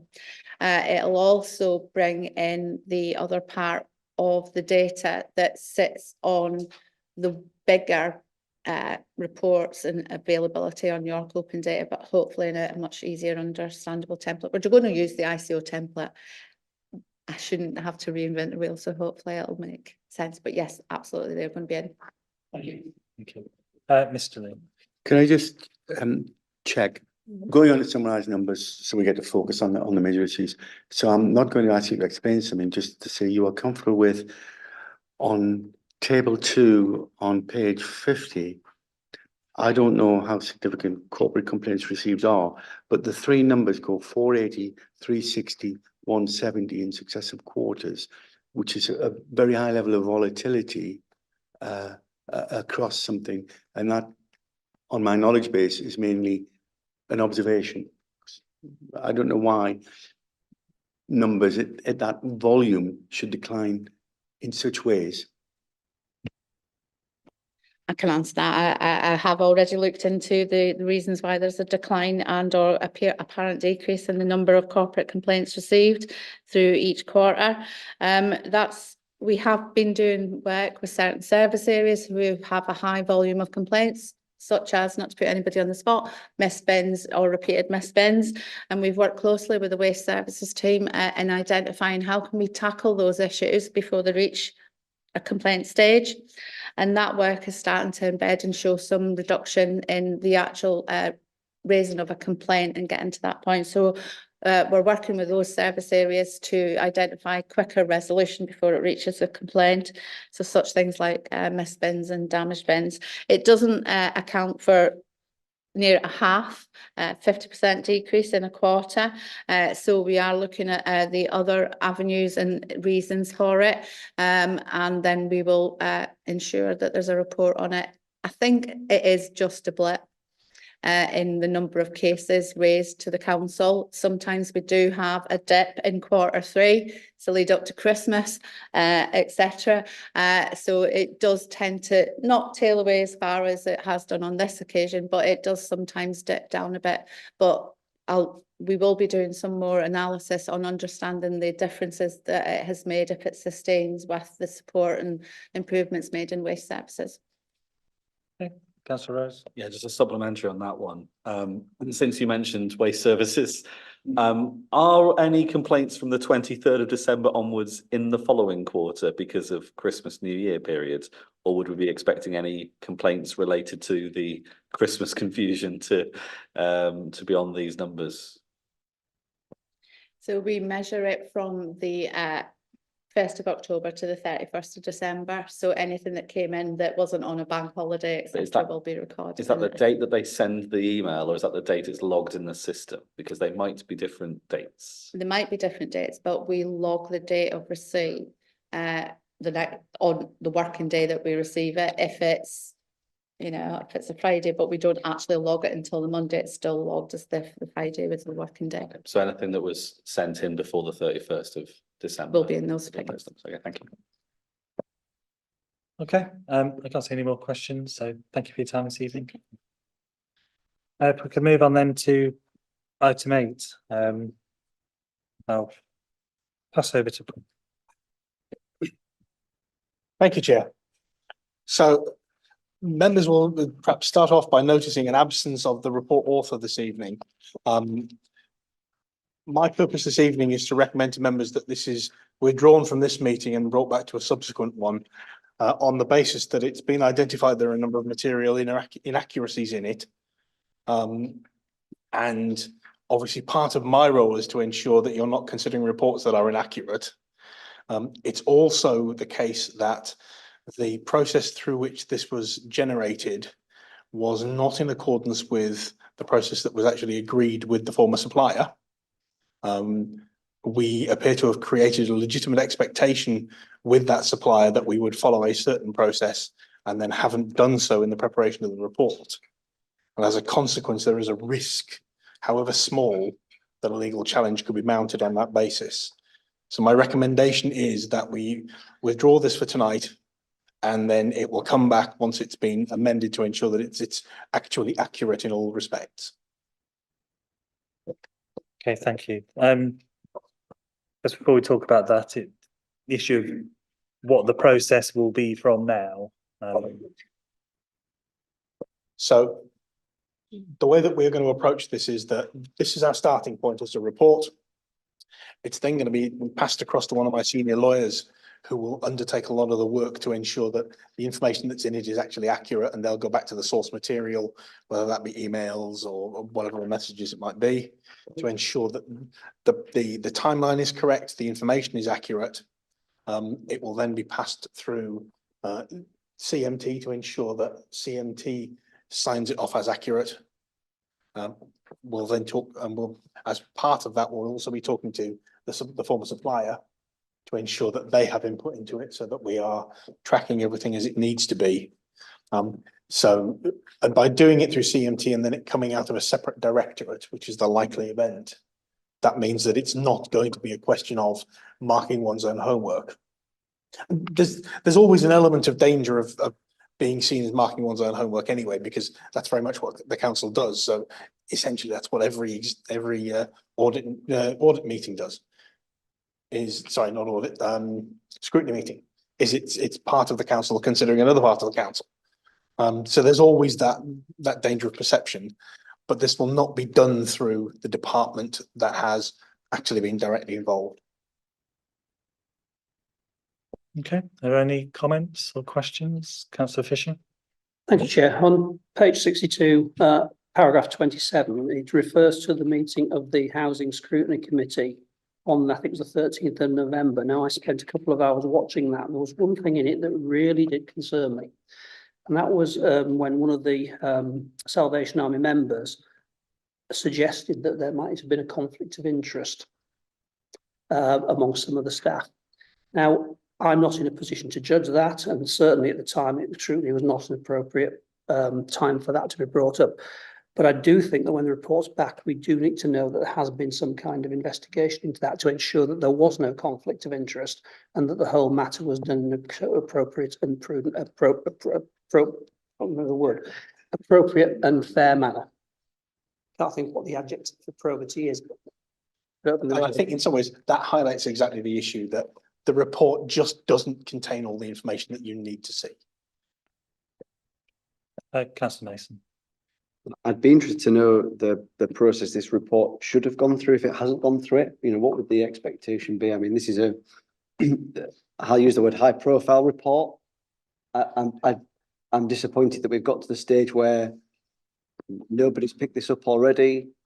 You know, I would have thought this would have had a lot of scrutiny just in its composition as it, you know, just to get to this stage. It really shocks me that that hasn't happened. So I just wonder what has happened with this report to get to where it is now, I suppose. To be completely honest, the report was prepared and submitted. I certainly, I'm not aware of anyone in the legal department seeing it in advance. I think it's fair to say that deadlines were pressing, and my understanding is it was simply concluded and submitted for publication. And obviously that's not the process that we would ordinarily expect, and it's certainly not the process that was agreed with the former supplier. In terms of the bottom of it, obviously says it's been co-authored, and sorry, that's you, Debbie. But obviously normally we'd see a who's done the report, who signed off the report. You know, at what point in the process does someone check that before it's even published? Again, you are highlighting issues that need to be addressed in the revised report. And I suppose in this context, can I just say, whilst Debbie is listed as a co-author, I think that's perhaps an optimistic interpretation of Debbie's involvement in this, beyond providing the facts and figures through the procurement team. Sorry. Okay, no, it's fine. I was just going to ask what that means. Chair, it's been suggested to you that it's withdrawn. The discussion demonstrates to you why it needs to be withdrawn. I think you'd be better accepting it's withdrawn. I think we should challenging why it's been asked to withdraw. It's already in the public domain. I don't think that's inappropriate. Yeah, Councillor. Thank you, Chair. Just sort of a broader technical question, I suppose, for the monitoring officer, but given that you mentioned there were some concerns about the potential for legal challenge related to if we were able to discuss it, has there been any concern about any breach or any problems that have come from the fact that this report is published? We may not be able to discuss it. I just want to understand if the council is at risk in any way and if there are any mitigations in place. I think whilst the report is in public, so long as the members do not make a decision on the report per se, then any legal risk is minimised. It's if members simply say, well, actually, we don't care about anything else, we're just going to deal with this as it is now. So that's when you start to get into, well, hang on, you know, we had a legitimate expectation of being involved in this, and you've now excluded us, and therefore. So that's very much one of the bases for my recommendation to pull it now and bring it back when it's actually gone through the right process and has the correct information in it. Yeah, I guess a couple of things. The first thing being the way this was written sounds like it needs to come to A&G for commentary around how papers in general are written and submitted, which kind of start to get a bit meta on that point. But I think if we're saying that in this case the only other author that's not Debbie is Tracy, if we're saying that, you know, that's not the process that's followed, it's not a person who's suddenly interim in one day has to do something outside of process, and let's make sure that we're scrutinizing those details, particularly, as said, definitely a high profile report. I didn't declare an interest, but I was on that scrutiny committee. I don't think it is a conflict, by the way, just to clarify why. But we did have a lot of discussion on that. We knew that it was high profile at that point, and then we've referred it to ANG because it has some significant concerns in there. So it definitely should have had appropriate validation. I also note an email from a member of the public that will have all received that talks about unnecessary characterization of an individual in the report. And the concern with that being published is the accuracy of the information and what we're coming to when we look at it properly, and it definitely should be deferred.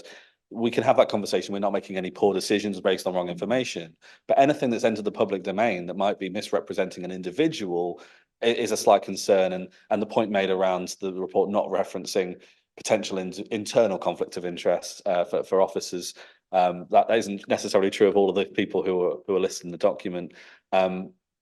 So I think there is an element of concern around the fact that it was published without that being validated by legal in the way that was phrased. I'll repeat the comments I made offline as well, just for public record, that I think for me, the most important bits are the bits that are missing from this. Why did it take so long and get flagged so late before March? Why did it take so long and get flagged so late into the new administration? That both times we'd run out of time to tender, but the whole point is that we needed to retender because there was no time limit. And then when you get into the final wires of it, how did it get to a situation where nobody really knew what was going on in the final weeks? How do we get to a position where, according to that committee, but it's missing from this report, it was about an hour before the end of day when they got the signature for it? All these are the critical bits of this conversation. And what's going to happen if we did try and discuss this tonight, even if everything was accurate, is we have a chat about all the stuff in here and go, well, there are some gaps in this. Can we have a report that fills in those gaps, please? And the people who need to be answering it, possibly including exec members, possibly including people who aren't in the administration anymore in certain individuals' cases, they're not going to be here at the table to answer those questions, and it's not in the report. So how can we make a decision anyway? So loads of concerns around the content of the report, also a concern about the process that was followed to get the report to us. And I think there is a risk there around what's now in the public domain. Could I just check, Chair, is this now, are we talking about two reports? That's to say, there's an issue report and there's a process report about there's nothing to do with this specific issue resulted in the handling of the issue. Yeah, the two And should they be kept as separate things? The alternative is you can have two bits in one report, and that'll probably get more confused than trying to separate them as two. They may be related, but they are different issues. For me, the full end-to-end process of what we're describing here, the decision on Salvation Army specifically, that end-to-end is one very complicated with lots of different concern points situation. This specific writing of this specific report sounds like it also didn't get written with an appropriate level of rigor that makes us able to A, discuss it all tonight, but B, you know, what the stuff that's now public, and whatever gets published when we get the updated corrected version, everyone in the public can compare those two side by side, right? And we can see what's been removed, and people can speculate on why that's been removed, and that there are potential consequences. So that is a completely separate item. I think it probably is still worth bringing to ANG, possibly. What is the process? If it's not the same author that's signing it off, then what is the level of scrutiny that they're supposed to give? If it is the same person signing off, which I think it is for this one, does that mean that you don't have a second head checking it, and that's where this problem's come from? Just how do we make sure that doesn't happen across all of our committees? So two observations. Firstly, thank you for so eloquently making my case for deferring the report. In terms of the process, I think I would describe this as an aberration. So whilst it is deeply unfortunate that it has happened as it has, this is certainly, in my sort of 17, 18 months here, the first time I've seen this happen.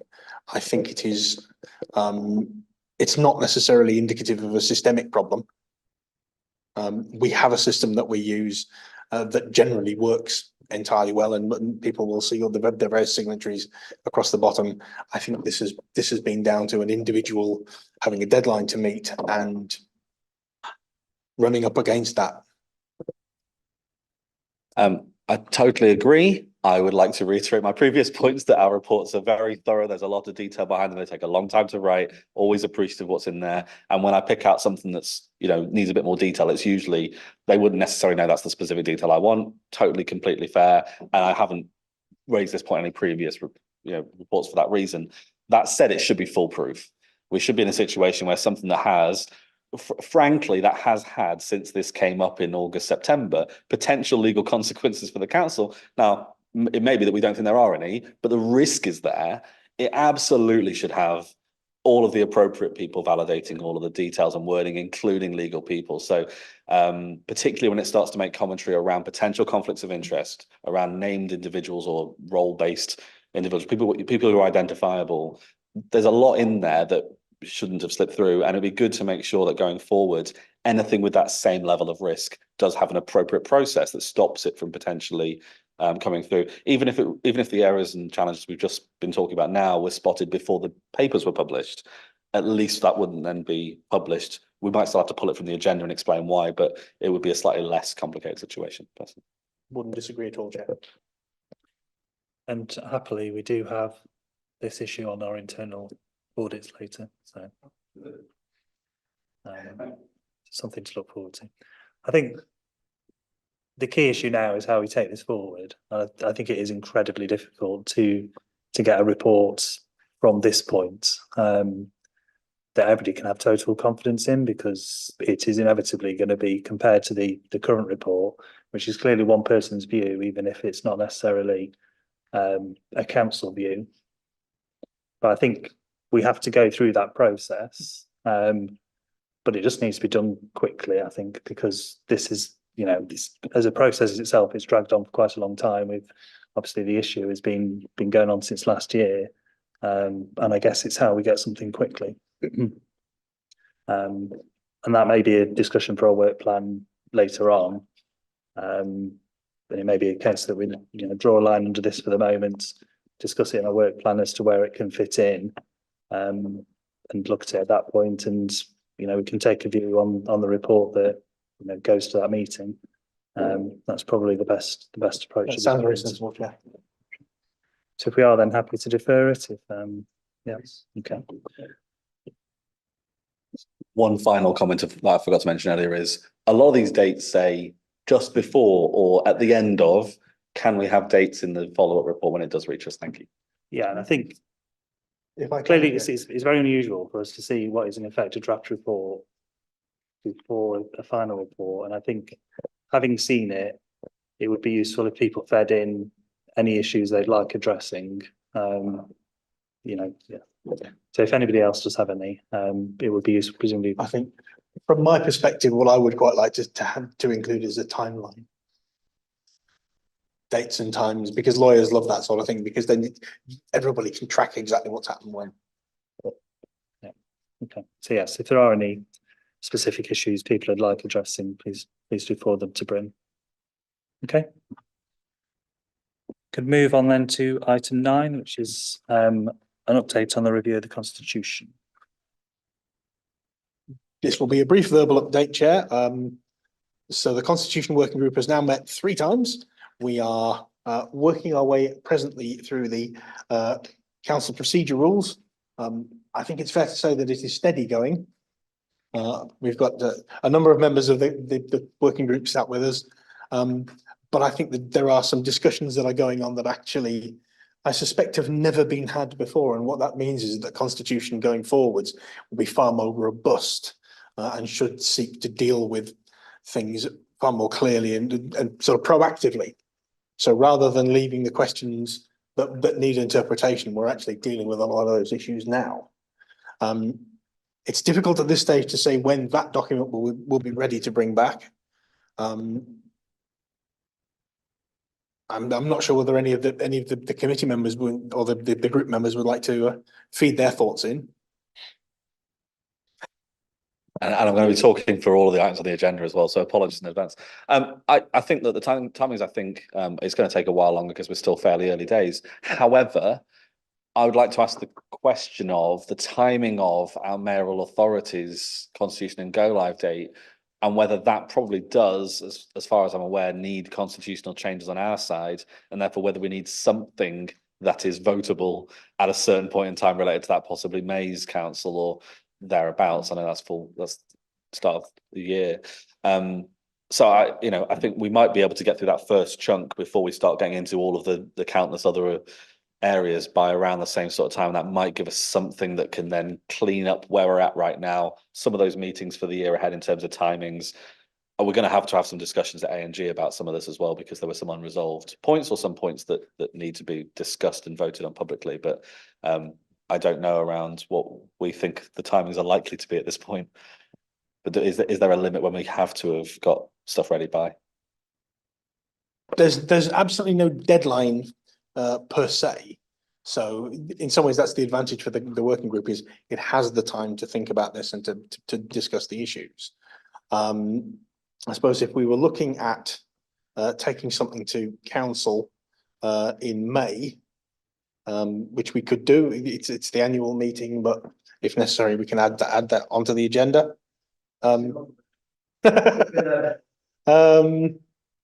We would then have to look at having a meeting of this committee probably in early May, which means having the working group concluded the elements it needs to by sort of late April. And I think probably it might need to be a dedicated meeting of A&G, thinking about the number of substantive points that either have been resolved temporarily, but we think probably will be discussed, or that are currently out for review with the different group leaders, or that we've left unresolved for discussion. I think probably there's a few hours of conversation in that for the full ANG when we do get to that point.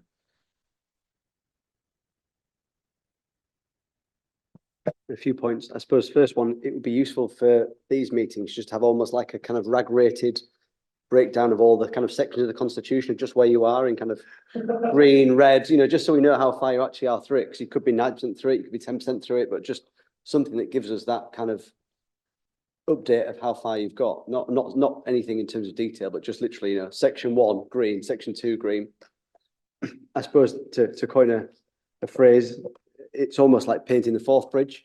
If you don't have a deadline, then at some point actually it's going to be out of date again, and it's that kind of continuous thing of actually what is that time pressure. Yeah, and I suppose the other thing is I wouldn't take this to the May meeting potentially if there's anything controversial. It's not nice. It's not the type of meeting to deal with business. Chair, as someone who is not involved in the machinations, much to my relief, of a group of people spending a lot of time to produce something, to suggest then that an individual committee in a 1, 2 or 3 hour meeting can come up with a reasoned conclusion and reach an agreement on a very large document. I suggest what you've got to do is identify the stuff that you've finished with and pass it on to other people for comment. And if necessary, get it back again, or identify things which you do not think are contentious and pass it on to other people to see if they think it's contentious. Because 100, I don't know how long it's going to be, but 100, 200 pages, it ain't going to work as a committee discussion of what's in it. Even worse, yes. No, that's why we passed it to a working group, I think, in the first place. Councillor Manning. Yeah, what we've done, and has it only been 3 meetings? It's felt like a very long.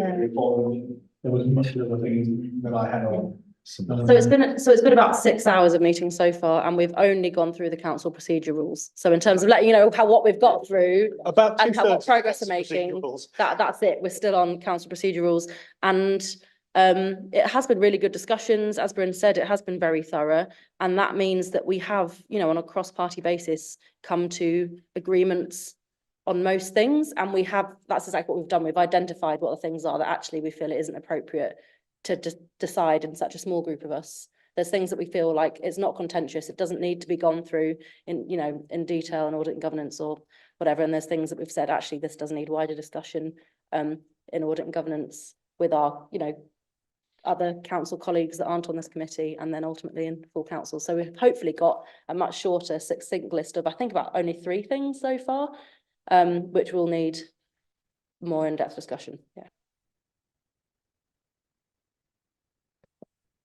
Yeah, we're still on Annex 1 of 12 or 13. We're on page 25 of 900 or whatever it is in total, but it's only 36 pages on this annex. So that was why I was thinking we probably can finish that annex, and probably any adaptations for the mayoral authority we need to make probably can be taken to a meeting. The only reason I'm saying May is because that's when the mayor is going to come into effect.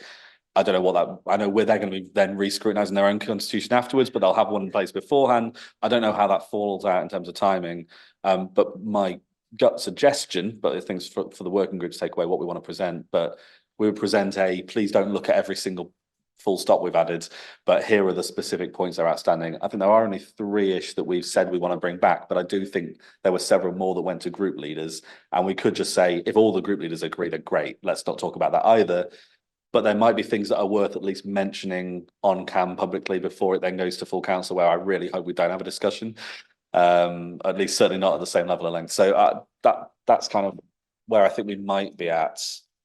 If there's no mayoral stuff, I think it's worth just keep going through it until we get to the end. The only reason I wasn't sure is there a break point where we really do need to be able to have either take the original constitution and make some tweaks and make the same tweaks in the amendments, or what do we need to do in that situation really? So if I can, particularly in relation to the combined authority, their mayor will be elected in early May. What will then happen is that the mayor will have to have some time with whoever is the monitoring officer and ultimately the chief executive once they're recruited, to talk about how they want bits of the constitution to work, and then there will be further revisions to that constitution. So that constitution is not going to be in a fully working state for, I suspect, at least 3 months after the mayor is in place, probably longer. So, But it will be in effect. it's in effect now. So it was adopted in January. Okay, but the mayoral authority doesn't exist until No, there's a but mayor. the combined authority does. The mayor hasn't. Yeah, yet. okay, yeah, fair. So the combined authority has adopted its constitution. The version that hasn't had all the fixes that we've been going through for however long. Okay. Yeah, so it's had some of the amendments that will be taken into account and will be added. There are some things that it wants to talk to the elected mayor about. So it's an iterative process with all of these. So is the suggestion that we don't need to change our constitution to take account of the mayor and the combined authority until they've got a fuller, complete constitution for the mayor and We can combined certainly authority? look at where there will be crossover. There's a lot of powers that can be exercised by both the combined authority and us, in which case our constitution can remain the same, but it might need a note which says, please check to see if the mayoral combined authority has decided to do this instead. There are very, very few things that we have given up completely. And we'll just have to go through to ensure that if that's the case, we just remove references to them. But are we saying that potentially So- you could do it 3 months after May? Yes, into absolutely. August, and that might be the best time to do everything. I'm not expecting that, you know, the second week in May, the mayor is going to decide that he's going to declare a mayoral development corporation and he's going to start CPOing across York and things like that. He's going to need some time. Sorry.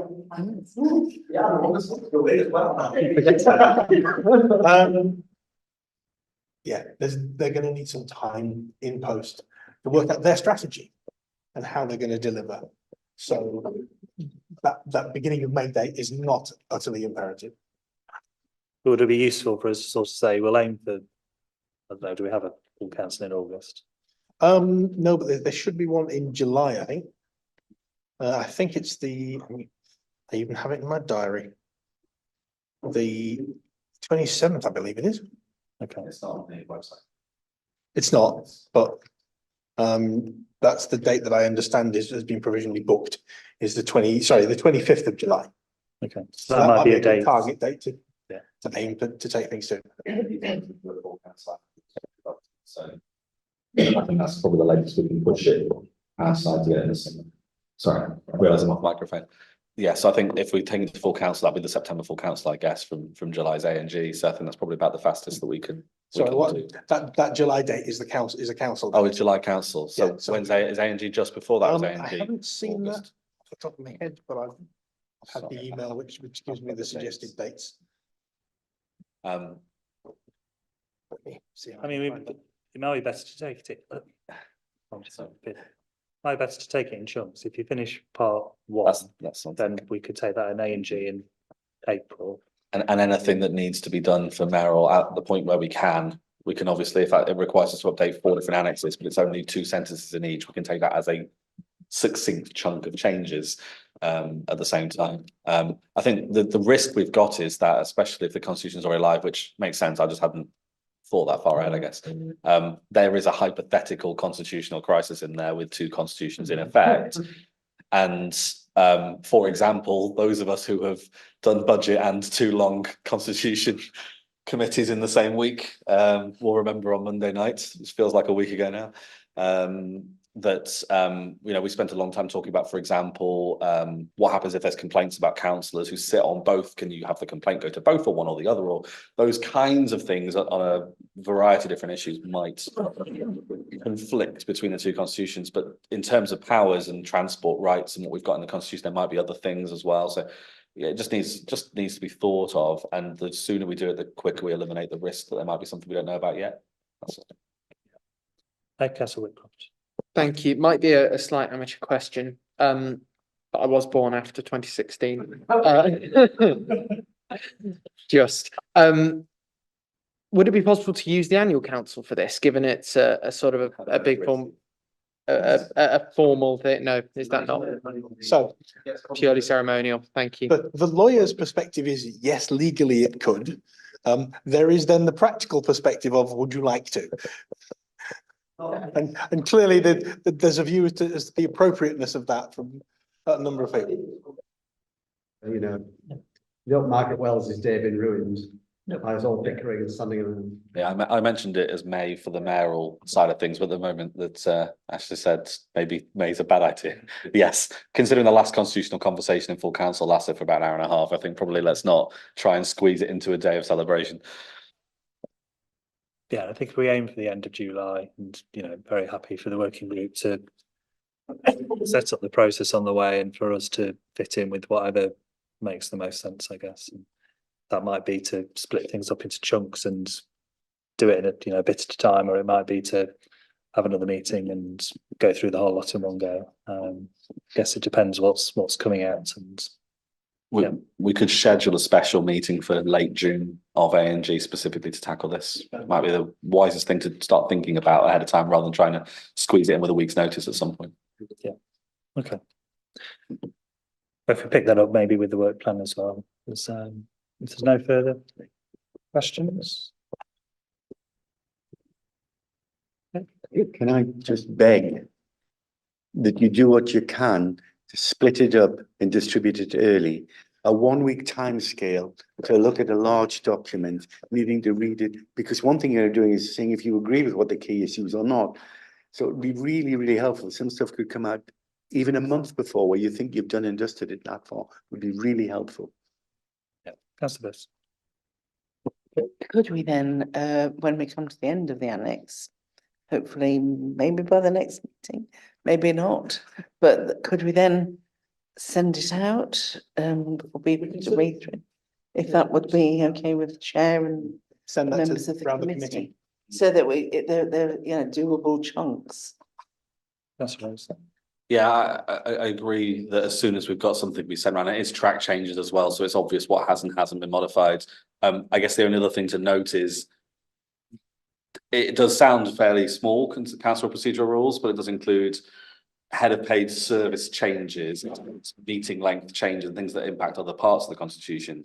And we may find that when we get to the end of that annex, it wouldn't be in a position where we could adopt it without changes to other annexes to support it. So even if we circulate that and everyone's happy with that, there might be other things we have to amend to vote it through at council. So we'll have to take a look at that as a working group, but might not be as straightforward. But this is the bit that we're substantively changing. No, that sounds fine. I'm sure we all learned a lot from the combined authority constitution and the issues around that. So let's avoid doing that again. That's the end of that item. Okay. I think if we just take a 5-minute break, come back about 20 past.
Right, welcome back, everybody. If we could move on then to item 10, which is the internal audit work programme consultation. Thank you, Chair. So my name is Colin Monroe. I'm Assistant Director Audit Assurance for Verito.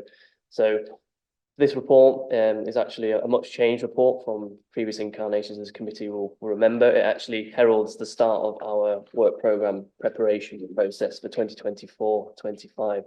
So as the Council's internal audit provider, we're governed by the public sector internal audit standards, which are set by SIPA as our standard setters. They require us to draw up an indicative programme of work, which is based on risk. And we're expected to make that assessment independently, but also take on board the views of the board, in this case, the Audit and Governance Committee, in coming to that work programme. Because we work in the public sector, a specific requirement for internal audit in this space is to deliver an annual opinion on the effectiveness of the Council's risk management, governance and control. So previous versions of this report have very much been here's a potential list of all the audits that we could undertake, arranged by our programme areas. We've significantly changed our approach to reporting to yourselves this time based on previous feedback. The focus of this report is much more on giving you some insight into how we develop our programmes through use of what we call our opinion framework, which is the lenses through which we assess all of our audits to determine how much of a priority they should be considered for the next year. So we look at risks, organisational risks as a lens. We look at organisational priorities as another, and then what are known as our 11 key assurance areas. And these are the areas that we find in our experience and looking at best practice contribute most to the successful achievement of an organisation's objectives without undue exposure to risk. So in order, really, we introduce the purpose of the report. We go into some detail about how the opinion framework is structured to give this committee some assurance that there is a functional sort of process that sits behind the development of that programme, and to give some insights into that. We then go into some detail about each of the 11 key assurance areas and suggest some potential auditable areas that are linked to that key assurance area. So not an exhaustive list by any means, but some prompts to help this committee in giving us any views it might have. The report on page 80 of your packs then really sort of turns that attention to yourselves as a committee. We pose a number of questions which we thought might be helpful in stimulating some thought around the work programme for next year. And then on the final page, on page 81 of your packs, we set out the next steps. So to put this process into context, really, in the sense that we will be meeting with officers for our regular liaison meetings, or meeting specifically to discuss the programme. We'll be looking at sector-wide developments, professional developments, in order to develop the plan before we then come up with a draft programme, which will be presented to the May meeting of this committee. So that's a bit of an overview and orientation to the report. Happy to receive any questions on it, and also probably more importantly, any suggestions that you might well have for the programme for 2024-25. Thank you. Thank you. And are there any questions or suggestions, Mr. Lee? If there are no other contributions, and I mentioned it before we started, around the areas of governance, around things like around page 75, that there are issues come up there, and some of them relate to the paper that was withdrawn. And some of the things around that bring up issues around governance, around the role of the executive member in decision making, or in that case, lack of decision making, an executive member training in their role and the scope of their responsibilities. So there are constraints of what an executive member should do. And I haven't seen the report from the thing that's been withdrawn, but if there's any truth in some of the comments that are being made, something has gone wrong on the relationship between the executive member and the operational part of the system. And that is leading, as that withdrawn report shows, to reputational risk for the authority, quite big time, potentially. And it's a smaller version of the kind of things that have gone wrong in Birmingham, potentially, in one or two other places, where the role of leaders of the council in Birmingham, and a couple of them in succession, have led to major inherited problems the authority now, and we should seek to ensure that our systems and understanding the relationships between officers and members in timescales of decision making are clear to the executive members making those decisions. So, you know, I reacted when I read that page, the things being withdrawn with, and it's not about one political party having the executive leadership. It's about executive leadership by councillors. And in this particular case, it had a major impact on what the authority actually has done, and it's caused waves, and it could do on some other issues. So I think there is certainly something in there somewhere about training of chairs, understanding of roles, something within the audit programme about how the executive member system is working in its relationship with the officer system. Councillor Rose? One quick question. The questions for the committee to consider, are you wanting us to try and give verbal commentary on those now, if possible, or are you wanting us to circulate things by email offline, or what's your preference? I would say that's the discretion of the committee, not necessarily expecting sort of answer question by question, but if that did, you know, stimulate any thought or prompt any thought in particular regards to risk or priority of the programmes, happy to take suggestions in audit areas, but also more than happy to take them offline as well if they come to you outside of this meeting, which I recognise might well happen. Yeah. I guess to give a couple of comments from my side. Number one, a lot of the things that I would recommend, we have reports on in the confidential papers.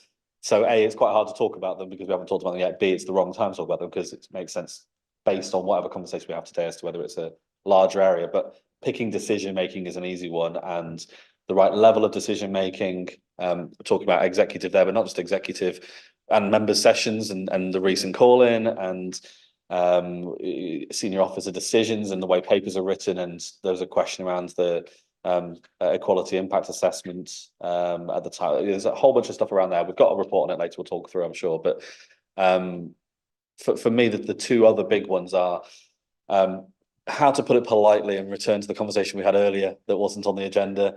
I've got an astrophysics background, and when a star is slowly dying, it's slowly dying and constricting up to the point where it goes nova. And we're on that slow constriction, and it gets faster as time goes on.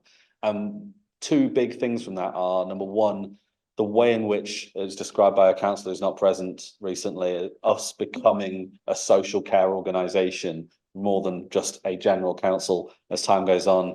And what that does in terms of governance outside of adult and child social care, when we've got continually month-to-month changes, would be a good area of focus, because I think that's going to be increasingly difficult to govern and increasingly difficult to manage as an entity. And then also the capital programme side, and can we even afford to do some capital programme because of revenue impact of capital, and that entire how we make decisions in that space, where we're going to be throttling the city long term to save short-term finance potentially, or the risk of doing that. For me, this is the big area of the next 3-4 years of how do we make sure we govern correctly and make the right decisions on our finance to A, delay as long as possible the inevitable as things stand of us following the other councils who've declared themselves effectively bankrupt, and B, even if we're making the decisions to stop that, how do we avoid the long-term impact on the city as a whole, not just on ourselves as a council and our fellow partners, voluntary sector, all that other stuff. Big issues, but I think for me, those are kind of the two substantive overarching areas in what we're trying to, in the difficulty of decision-making and proper governance, and proper papers management, finance management, all that stuff, which sadly falls a bit into your wheelhouse from a validation of how we do that perspective, but also guidance on how we can improve the way we do those things. Sorry, wordy answer, but. The very good points you've raised. I would just stress though that our role is not to sort of try and judge political decisions themselves or policy choices. It's about the processes that are in place to implement those policies. Any other, Councillor Mason? The one I'd be interested in on top of kind of just decision-making processes in general and making sure that it's the right level and everything else, It is, I don't know how you would call it, but that contract work where we've got a developer or a builder or a road resurfacer or something doing something, then it all seems to go belly up and they suddenly realise, a medieval road has archaeology, and then things like clawbacks and, if things haven't been done properly at the start, like surveys or whatever else, are we basically getting I sometimes feel that we're just like, oh, it's the council, one of those things, but are we being a bit more commercial minded in that respect and saying, actually, can we claw some money back here? You did a bad job, you should have known about this, or I don't know how you call all that, but I suppose those bits that sit around contracts where we see delays has an impact on then what gets delivered. And it feels like, yeah, we could do more to claw back some of that money or to try and push for more, I don't know what the word is, but yeah, you probably see where I'm going. Yeah, thank you, the councillor. No, good point there. We certainly contract management and procurement and contract management are one of our key assurance areas. So in assessing arrangements for managing contracts, we would be looking at that sort of performance, etc. So certainly something we could have in focus for the programme for next year. Thank you. Okay, are there any further comments? I think we did have from our other independent member, Mr. Binney, a suggestion to look at the financial governance, given the sort of prevailing, which I think is a similar point to raised by Councillor Rose. Obviously what's going on in the world is very obvious, so that making that a priority was his suggestion as well. I'll pass that on. Okay, if there's nothing else, can move on then to the work plan. Which is item 11.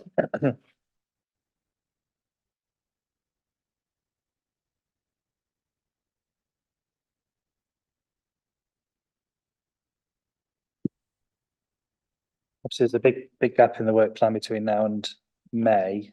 Obviously, a few issues that we might like to look at before that, particularly the Salvation Army contracts paper. And I guess the question is when might it be worth trying to slot something in or a meeting about that?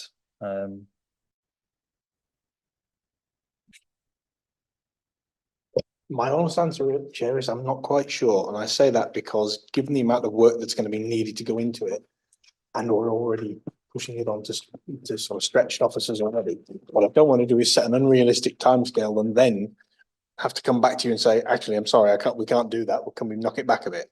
I would rather be realistic about when you get it and know that it will hit then and it will be absolutely right. Because the ordinary internal process just for approving reports will take 2 to 3 weeks. So I don't know whether it's better to leave it until the May meeting, or even the July meeting. I appreciate that's a long way off. But Chair, would it be better just saying as soon as practically possible? Just that. It's clearly something that's got an indeterminate scale of time to prepare it. Just say we'd like it to be brought to the earliest meeting once it's completed.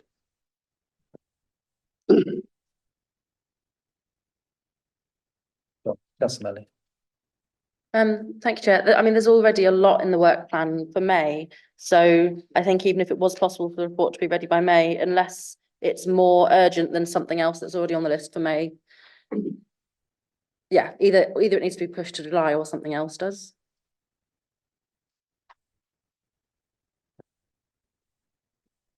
Just a comment about as soon as possible.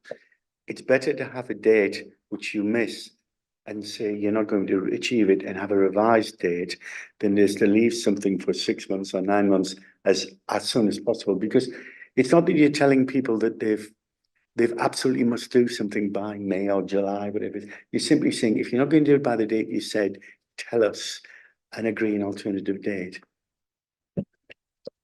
perhaps my suggestion then would be, Chair, that I say we will bring it to July as a long stop date, and if we can do it earlier than that, we will.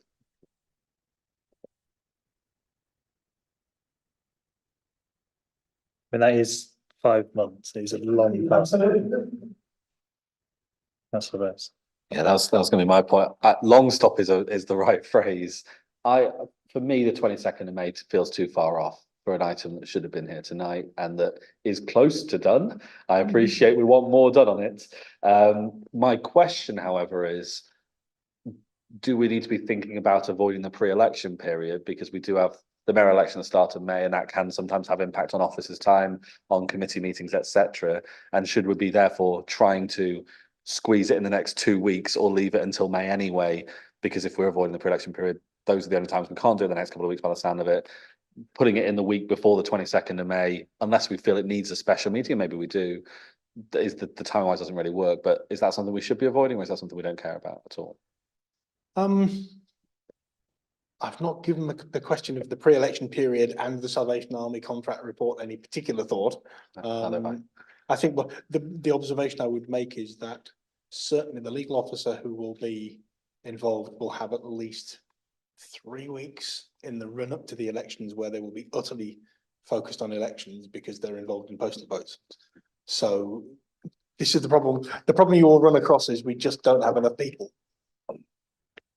So, as I say, I'd rather set a date that we can meet, and if we can bring it in into May, we'll do that. I appreciate how far away that is, but it's the practicalities of when the meetings fall, and as I say, May's meeting is going to be problematic just from a staff perspective and availability perspective. That's all right. I just feel that from a public perspective, this is a pressing conversation. It feels like things are on the agenda, then suddenly taken off the agenda. There's a lot of conversation about it, a lot of stuff that's public, then won't be public, then will be changed, then whatever. And I think it needs airing and closing out with actions sooner than later. I totally agree and totally acknowledge the limitations of the staffing that we have and what that will look like in the future as well. I think weeks, months is sufficient. I don't think we need 5 months to close out remaining points and make sure that we're happy that whatever report comes to us is sufficient. I think that probably when we get to the next meeting to talk about it, there'll still be unanswered questions at the end of that meeting, whatever we bring in front of us. And I don't think that leaving it to July is the right thing. I would rather move something from May into July that's on the agenda elsewhere than do that, or have a special meeting. And I actually do think maybe a special meeting for it might be worth it, considering the level of profile on it and the fact that it transcends administrations and multiple different people, multiple departments and multiple issues. That there's a lot of stuff in there to digest, and maybe trying to have something earlier in May than the 22nd or thereabouts, and that date can then more easily slip because it's dependent on that one thing, might be a way of doing it.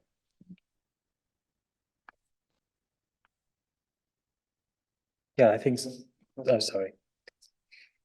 I just wondering why it isn't the mayoral election date. So May. So that's in on the 2nd of May. It's July, 2 weeks. Yeah. 2 weeks, and sometimes we work a bit then, and then we don't have it done. You'll be able to let us know, and we can have a meeting in June. I think it's more realistic and more humane. We can't put more strain on people than there's a limit to what you can ask people to do. That's the problem. I agree. I guess the report is already written with the notes of what things need resolving in it. If that takes us 4 months, there's a lot more that's a concern that won't be coming in our report around why there's been so much discourse and it's so hard to get the details we need. If it's as straightforward as I think it is, which is that we've had a few comments of extra bits of information we'd like, but they're pretty well codified, and we have a report that's done with minus the few corrections we need to make, it should be it should be possible to bring it back in a week. I'm not saying it is. But we shouldn't be in a situation where we're spending 3 or 4 months fixing a report that's been heavily scrutinized through a scrutiny committee already. And the pressing need of the public and the press and us as councillors across both sides of the aisle. I think June is leaving it. I'd rather move everything in May to a June meeting and put this in the May slot we've got today, if we have to do something like that. Personally, I don't think it's crushing the officers. If it were, I definitely wouldn't be in favour of it. That absolutely is the last thing I would want to do. but I'll follow the chair's lead on it, obviously. If you'd like to go for May, Chair, we'll put it in for May. And, you know, I think the difficulty is we as a committee don't have a clear view on how much work is required to amend it into the state that you would consider it presentable to us. So to some extent we have to take your advice. I would say that the 22nd of May would be the, you know, the absolute latest that we, you know, it should be producible by then. If it's earlier than that, then that would be fine. And I think it's a case of, you know, are you able to go away and consider how long it might take and come back with a timescale that would be sort of reasonable, and, you know, perhaps discuss it offline. I think, you know, June, July is far too far, I think, for what, you know, and obviously the difficulty is, of course, the report reads like it was written the day it was submitted. So it doesn't really matter if we give 3 months or 6 months. So I think, you know, 22nd of May, you know, as the absolute backstop. If we need to move stuff from there into a June meeting, that will be fine. And there's a few things doesn't particularly look like they're essential to be in May. there's certainly some things we can take off the main list. Would be my preference, I think. Chair, would you ever delegate to yourself, the vice chair and the director of governance, to actually come up with a timetable after you've had time to, you know, think about it? Otherwise, you're bounced into trying to choose something, and if people on the committee are happy to accept that between, say, the three of you, you just come up with something practical. Yeah, and I think it would be sensible for the chair and vice chair to get their heads around why it is so complicated and difficult to understand. I don't think it's something we can ask about now. There's a lot of sensitivity around it, lots of things that will be private conversations, I'm sure. But I think at the very least, if we can delegate to the chair and vice chair to understand what a reasonable time frame is and come up with the proposal for that, I'm very comfortable with that personally. Okay. Happy with that? Okay. Are there any other issues we need to look at for the work plan? If I can, Chair, the only observation I would make for the May meeting is there is an item listed on there for the LGA peer review recommendations.